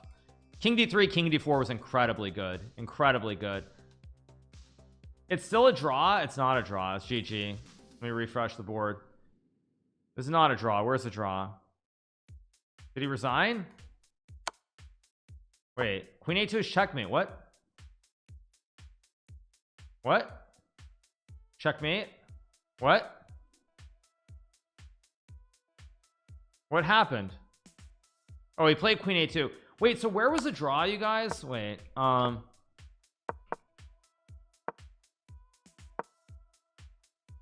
the eval's glitching. Why is it glitching? Let me refresh the board.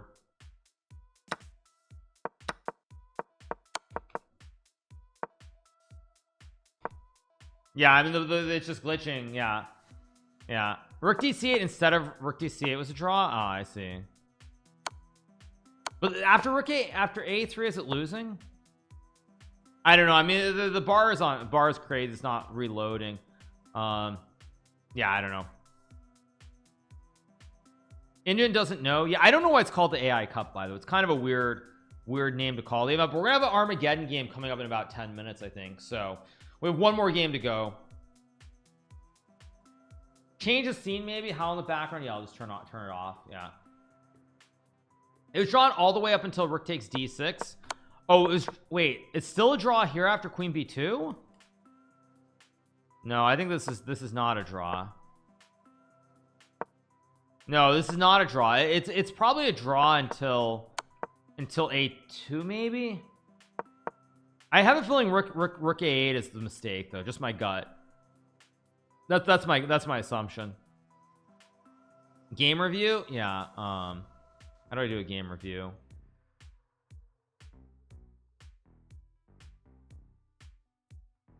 Yeah, that was correct. A1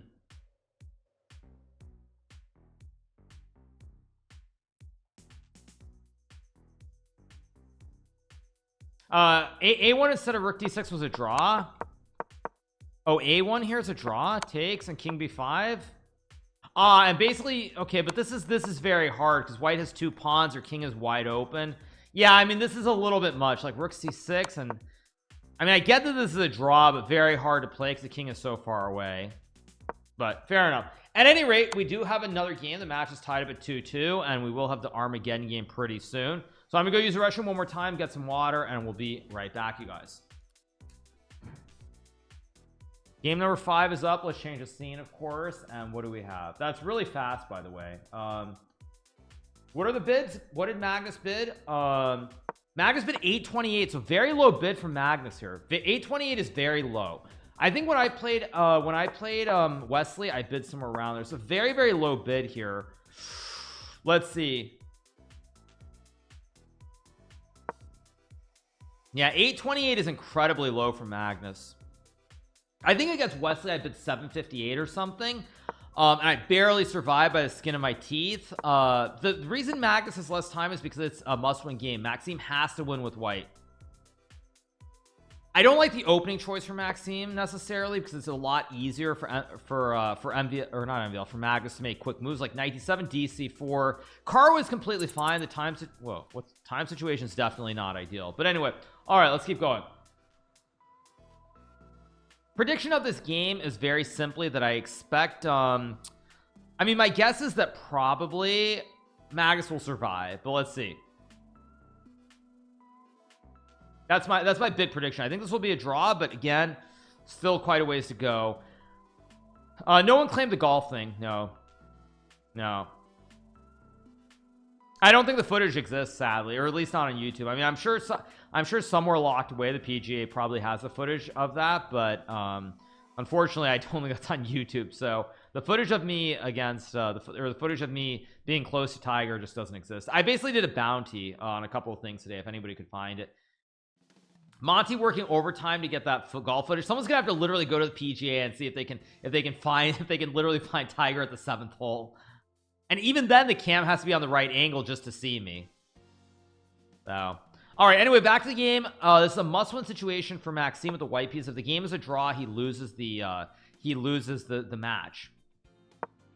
Yeah, knight d7, logical. Knight f3, maybe c5. It was Bethpage Black in 2009. It was Bethpage Black. I found it. Yes, you found it, Sachin. I'm sure you did. Yeah. I mean, the footage exists somewhere, I'm sure, but probably not on YouTube. The bad thing is that, like, in 2009, I was like 5 feet away from Tiger Woods when he hit his second shot. I believe it was the 7th hole. Maybe it's the 8th hole, but I'm almost certain it was the 7th hole. He was wearing a gray vest and he hit the shot. It was off to the right. It was in the first cut of the rough.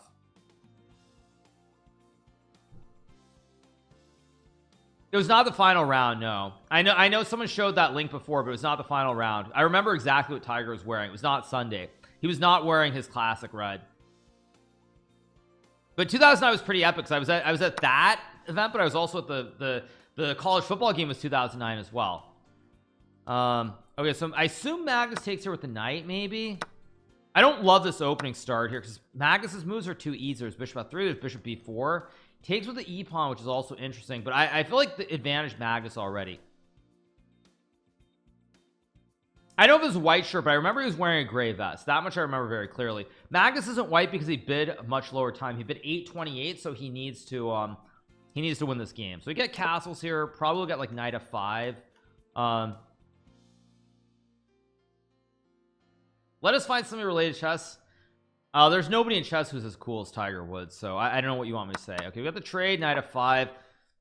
Already a very, very bad start.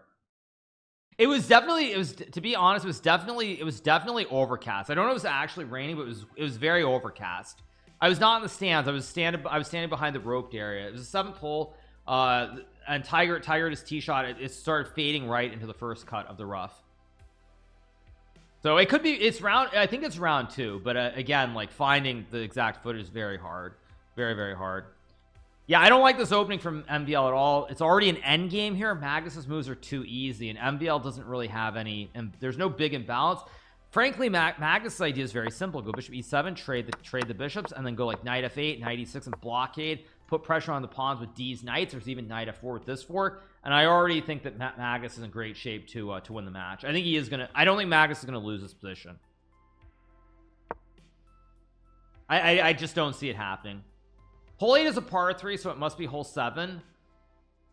Yes, if hole 8's a par 3, then it is hole 7. Yeah, I know Tiger was wearing gray. I mean, maybe my memory is fading, but I'm almost certain he was wearing gray.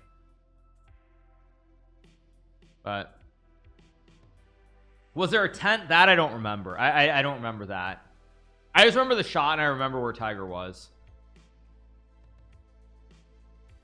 The bishop e7, exactly. Magnus gonna go knight f8, knight e6. MVL already using a lot of time here. I think knight f8, knight e6 is very good. You could even trade the bishops if you want to. f6 maybe a move, but I think knight f8, knight e6, and it's already going the wrong way. I'm surprised, by the way, there isn't like f6 also a move that makes sense after takes. I guess you just take. Again, knight of 8, knight e6. I mean, the structure is just so bad for white. You've got a weak pawn, the double stack pawn structure, very unpleasant, and Magnus is well on his way to a victory. Yeah, did he miss a 10-foot putt for par? That I don't know. Because again, I couldn't see it, because when you're walking, you don't know what's happening in real time. Without a phone especially, you have no idea. We got knight f8, knight e6 here to hit the bishop, hit the pawn.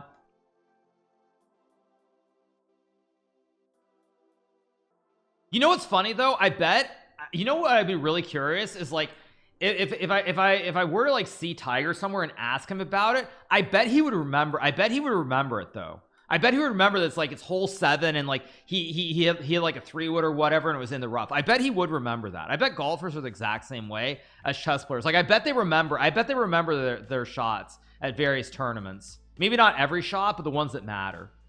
Like I bet it's the exact same thing for golfers. Like I bet they remember like they remember their critical putts and all these different things.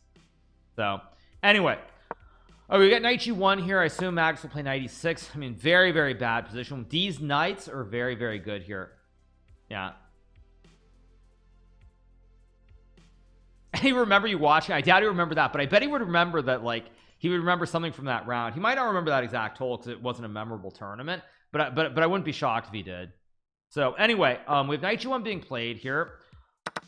We get the trade knight e6 here. Okay, Maxime can go knight f3. It's still bad though. Magnus has way too much time on the clock. 6:24 is too much time. There's knight f3. There isn't an imbalance on the king side at least, so maybe you can create a pass pawn down the road with f3 g4. But all in all, it's looking pretty dire. There's also a5 a4 to activate the pressure for the rook and attack the pawn on d4. Chat is going detective mode. Yeah, it's probably it is one of those cool things to put a bounty on, but I doubt that the footage even exists. Highly doubt it. Highly doubt it. So all right, see, we have more moves in here. A4 rook a1. Okay, so we're gonna get takes. Maxime wants to go bishop c3 again. The time is still very the time is still not low enough yet. And c5, another great move here. Get d takes c5. Maxime trying to create an imbalance here, but I think after takes and rook c8, these knights are jumpy. I'm not feeling it. We got knight e4 right away. Rook c8 exists, and Magnus still has way too much time on the clock. 6:02 is way too much. He'd need to be down to like 2 minutes here for MVL to have a chance. I believe you were there, don't worry. Yeah, but it would just be so cool if there was footage of it. It would just be so cool. There's a picture of Tiger with a gray vest. Let me find that picture. Yeah, let me see. Where is it?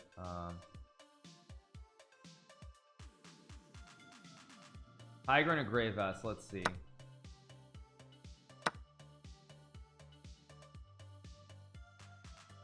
Sorry, I was just going through the Discord. Some funny stuff there. Oh, we got rook a8, probably bishop e1 here, maybe knight c1 at some point. Anish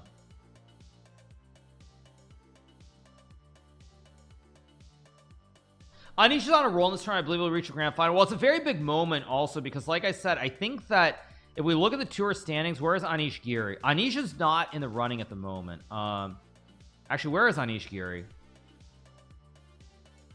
Wait, Giri's not even in the top 27.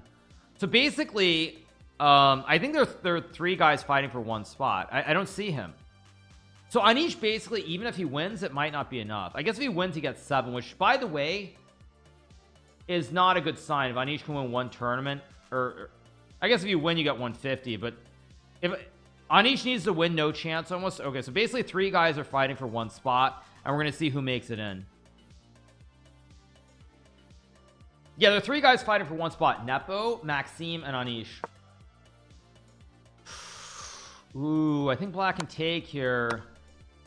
Like, maybe knight d4 hangs. I think that here you can just take and maybe even just go rook g8 with bishop d6. The pawns are a little bit loose here, a little bit loose. Winning gives you a spot automatically. Yeah.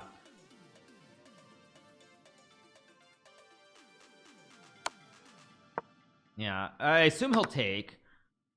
Bishop d6 looks like a very solid move to put pressure on the pawn. It's what I expect Magnus to play. It also cuts off knight f4, which would fork the 2 pawns.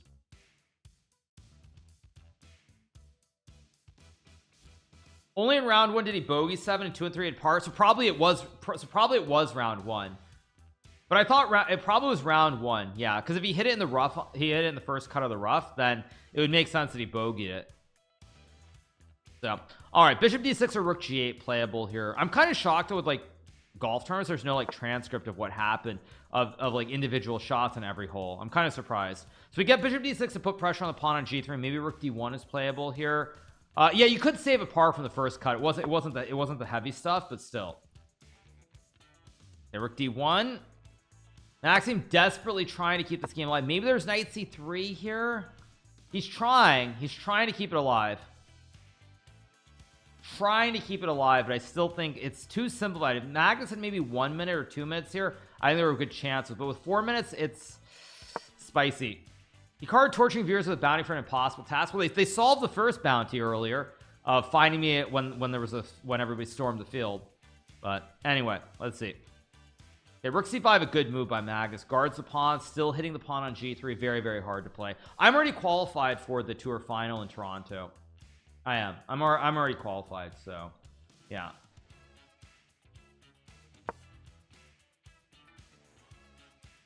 You get knight f4. Probably you take.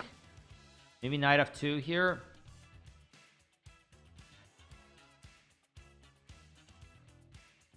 This is the last moment where someone found it in the PJ archive but can't get it out. Yeah, exactly. Knight d6, probably knight d4 here. Okay. Rook c8. I mean, rook e8, knight c4 ideas. Maybe rook c1 is playable. Problem is Magnus has rook e8 and knight c4 very easily to hit the pawn on e3.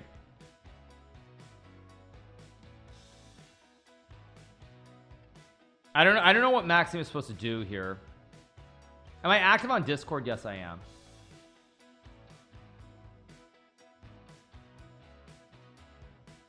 Maybe knight c2 is a move. I kind of like knight c2 to hit the pawn, but I mean, there's still knight f5 and king g6 and you win the pawn. So he goes rook d3. Play rook b3. I guess if rook e8, he's going to go b3 to cut off knight c4 maybe, but we'll see.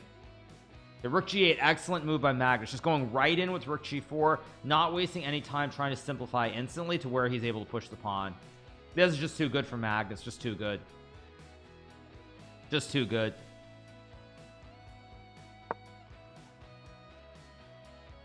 Rook c3, probably rook g4, although there's maybe rook c7, like something like this, and rook d7, maybe a little bit tricky.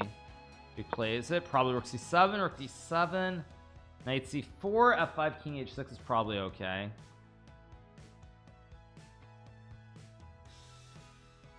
Maybe there's rook f7, knight e3, knight. No, the knight f5 rook here.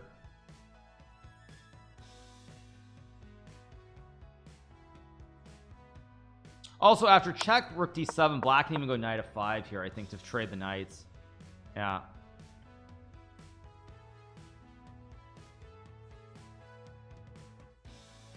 Maxim's form has been pretty good. Unfortunately for him, it's not going to happen, I don't think here. I don't think it's going to happen. Do I miss the 2010s? A little bit, not a lot. Not an easy match yet. I mean, Magnus could have won this match. I mean, it's kind of hard to judge. Very, very hard to judge.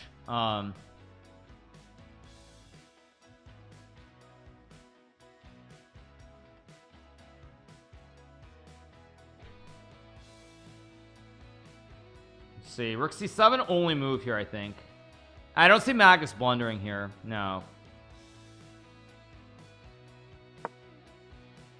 Okay, rook c5, rook d5. King e7 is fine because it takes you rook h1 check, or king e7 right away.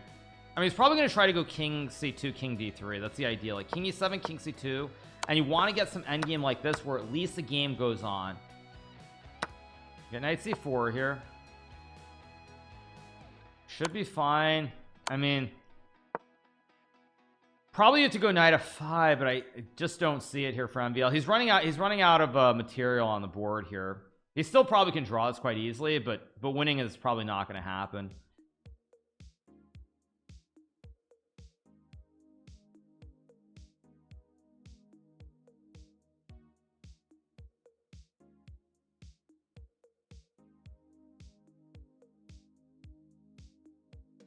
I mean, I know I was at Bethpage Black, you guys, so I bought like one of those like Scotch carafes or whatever you call them, from there. So I still have that at home.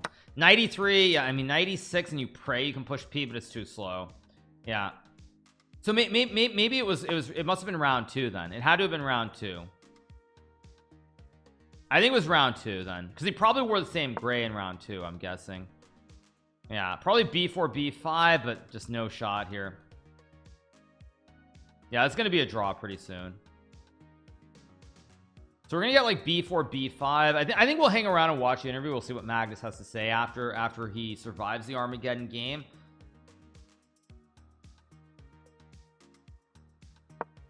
King a2. Just h4. Yeah, just not enough. I mean, he can still draw rook h7, but after rook h7 there's even knight, not rook h7, even after rook h7 you go knight c4, just take the pawn. Yeah, it's not happening. No, I mean, I guess h3, even h3 is good enough too, but I think knight c4 or knight d1 are both good enough as well. So MVL trying to run the king up the board here, but it's just not going to be enough. King c4. Yeah, king d4, knight f5. King c5, just rook c2 also. He's hoping for knight f5 and rook b5, which hangs knight c7. Rook b5 would lose, but at knight d6 draws. Yeah, king d5, rook d2, king c6, knight f7. There's just no way to win king c6. Oh, and then there's knight f5 back also. This is also just fine. Yeah, now you have to go king c5 and it's just a draw. Or this rook h5.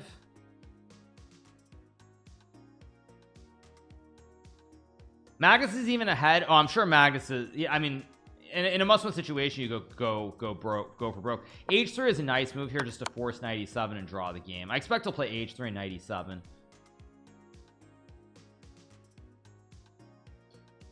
Do I think Armageddon is a fair tiebreaker? In general, no. I think Armageddon gives black a huge advantage on average. I think chess is so drawish in general tendencies that it gives black a huge edge. In fact, I feel like Magnus, when he's had black and Armageddons, I can't think of a single Armageddon that he's lost when he's had the black pieces.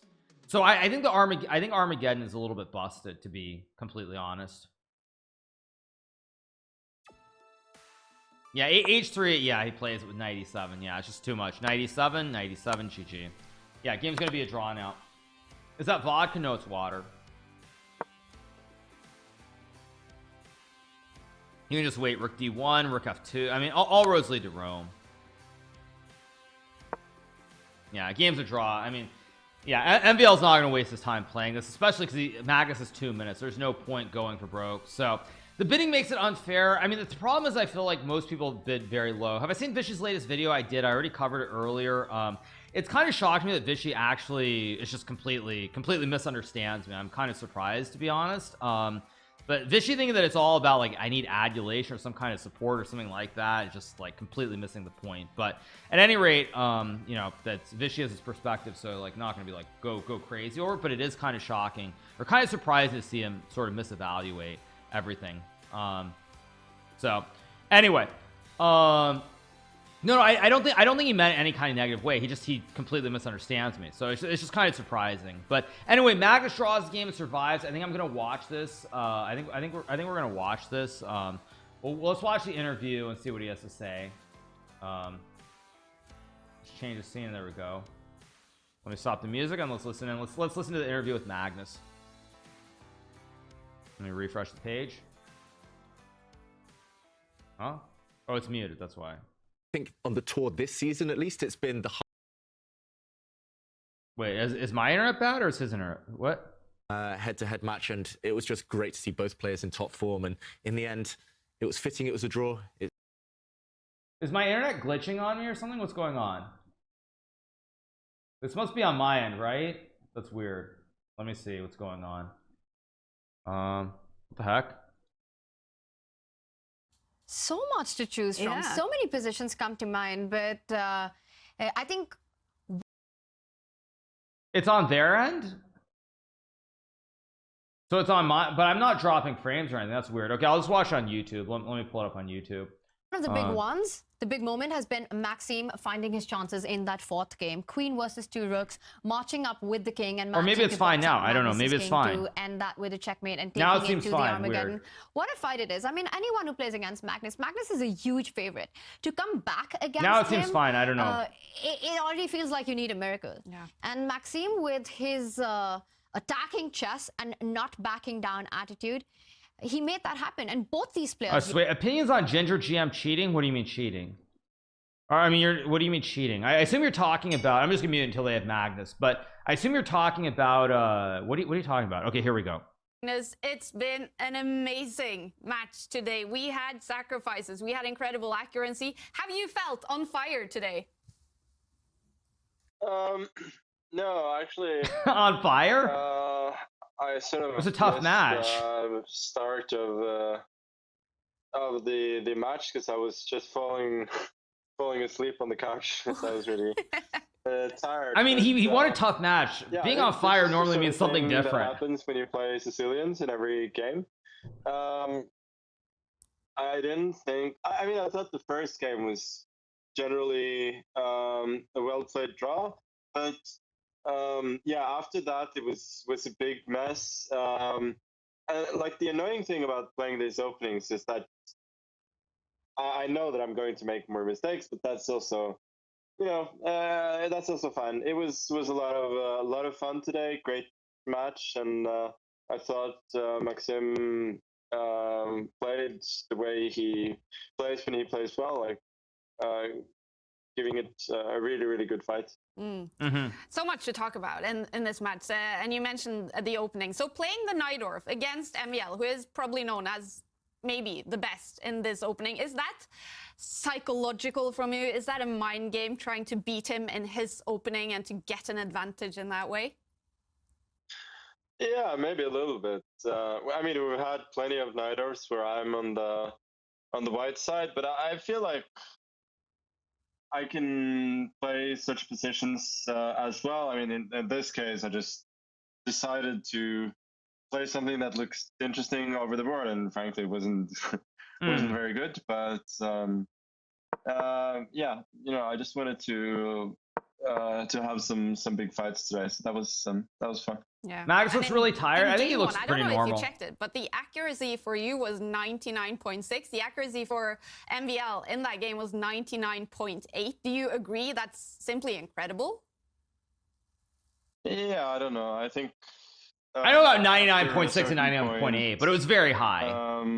The moves were like fairly simple, and I think at several points there were many equivalent moves, like everything was zeros basically. So yeah, I don't think it was anything special, just a generally Well game. played, yeah. And then also talking about game 3, some crazy sacrifices, and that has commentators and everyone going crazy. Now, you and MVL, you both seemed so calm in those crazy situations, and we were wondering actually during that game, do you have some sort of breathing methods, something you do to actually stay calm when it is super fire on the board?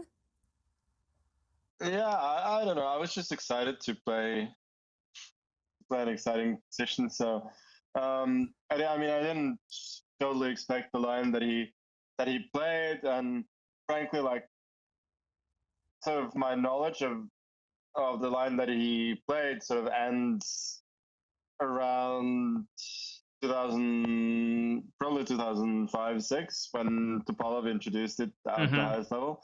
And I remember he had some, I don't remember if it was Topalov or somebody else, but there was a queen sack line where if instead of rook g8 he'd gone f6 and I go bishop b3 and give up the queen. I also remember like knight a4 was an alternative there instead. So that was sort of the only thing that I remembered. I didn't remember the evaluation or anything. I just remembered that it was a line, and following like chess back then, it was a lot of fun to see. So I thought, yeah, let's go for that. Hopefully he doesn't know it so well. And I wouldn't say that I necessarily managed to stay so calm later, because I did, I think, miss some opportunities when I had the two bishops against his rooks. But yeah, with his pawns, it's always scary. But it was, yeah, it was a lot of fun. It really was a lot of fun, Magnus. Congratulations. That was a super cool match to watch, and both of you just put up such a show for everyone. And I want to ask you about the Armageddon, and especially the bid around it. After these 4 incredible fights going into the Armageddon, what was your mindset for the bid, and how important was it for you to get the black pieces? Yeah, I mean, considering his bid, I clearly underbid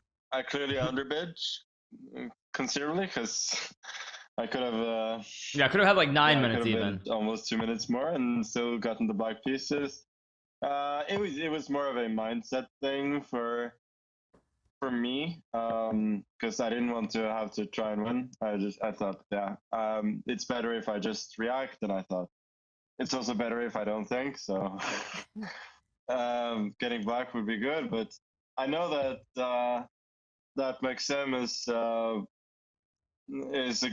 very good mathematician, and he generally thinks about these things. So his bid being so high surprised me, but I'll probably have to think about it till next time, because he usually knows what he's doing.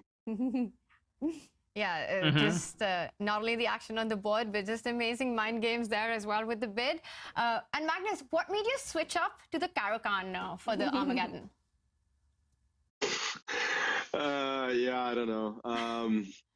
I'd sort of had enough of this stupid line that I played in the last game, because I had it once in the Speed Chess Championship against Jan as well, and I messed up that one, and I messed it up when I played against Alireza. So I thought, yeah, that's probably enough. Let's do something else.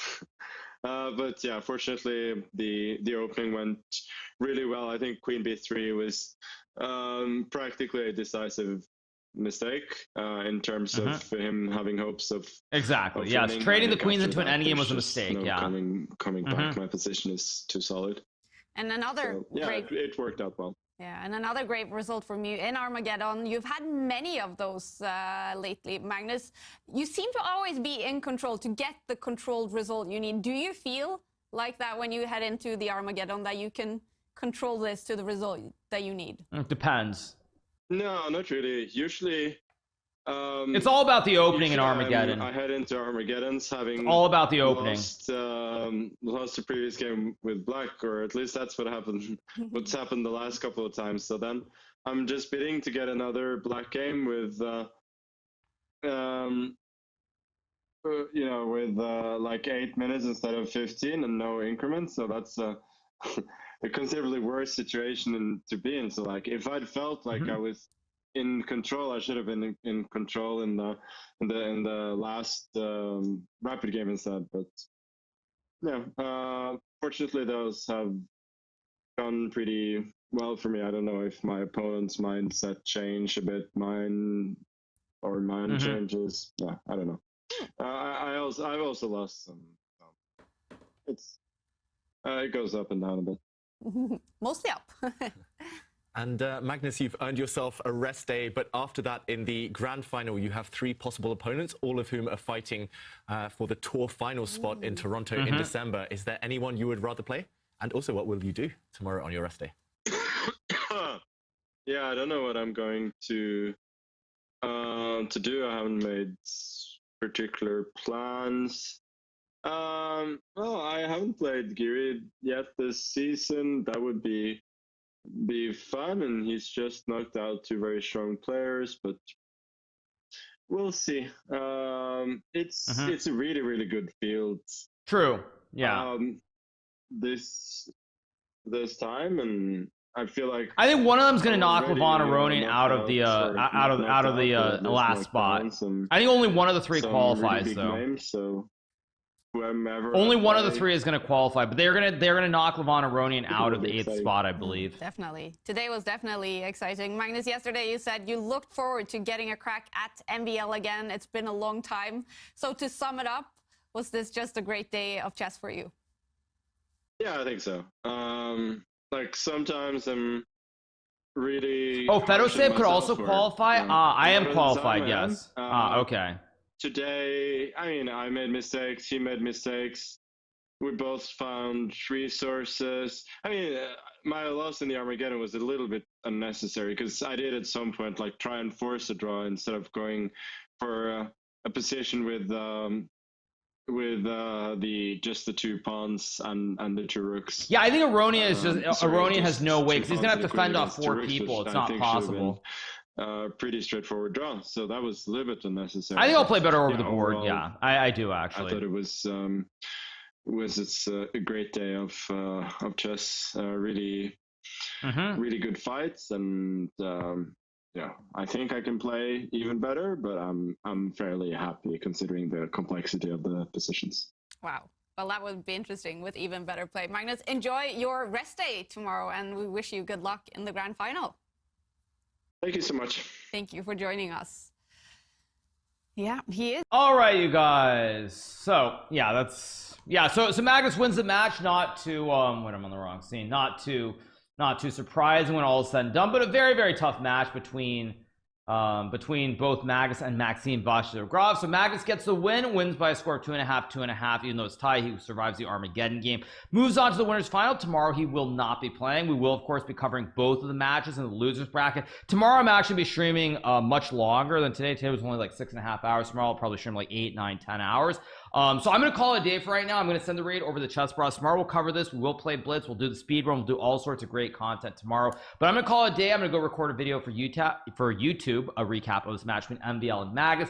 And I will see you guys all tomorrow for a very long stream. Hope you guys enjoy it. We're going to send the raid over to Chess Bros now, and I'll see you guys soon. Hope you enjoyed it, and see you tomorrow morning. Have a great rest of your evening, you guys. See you then. Bye.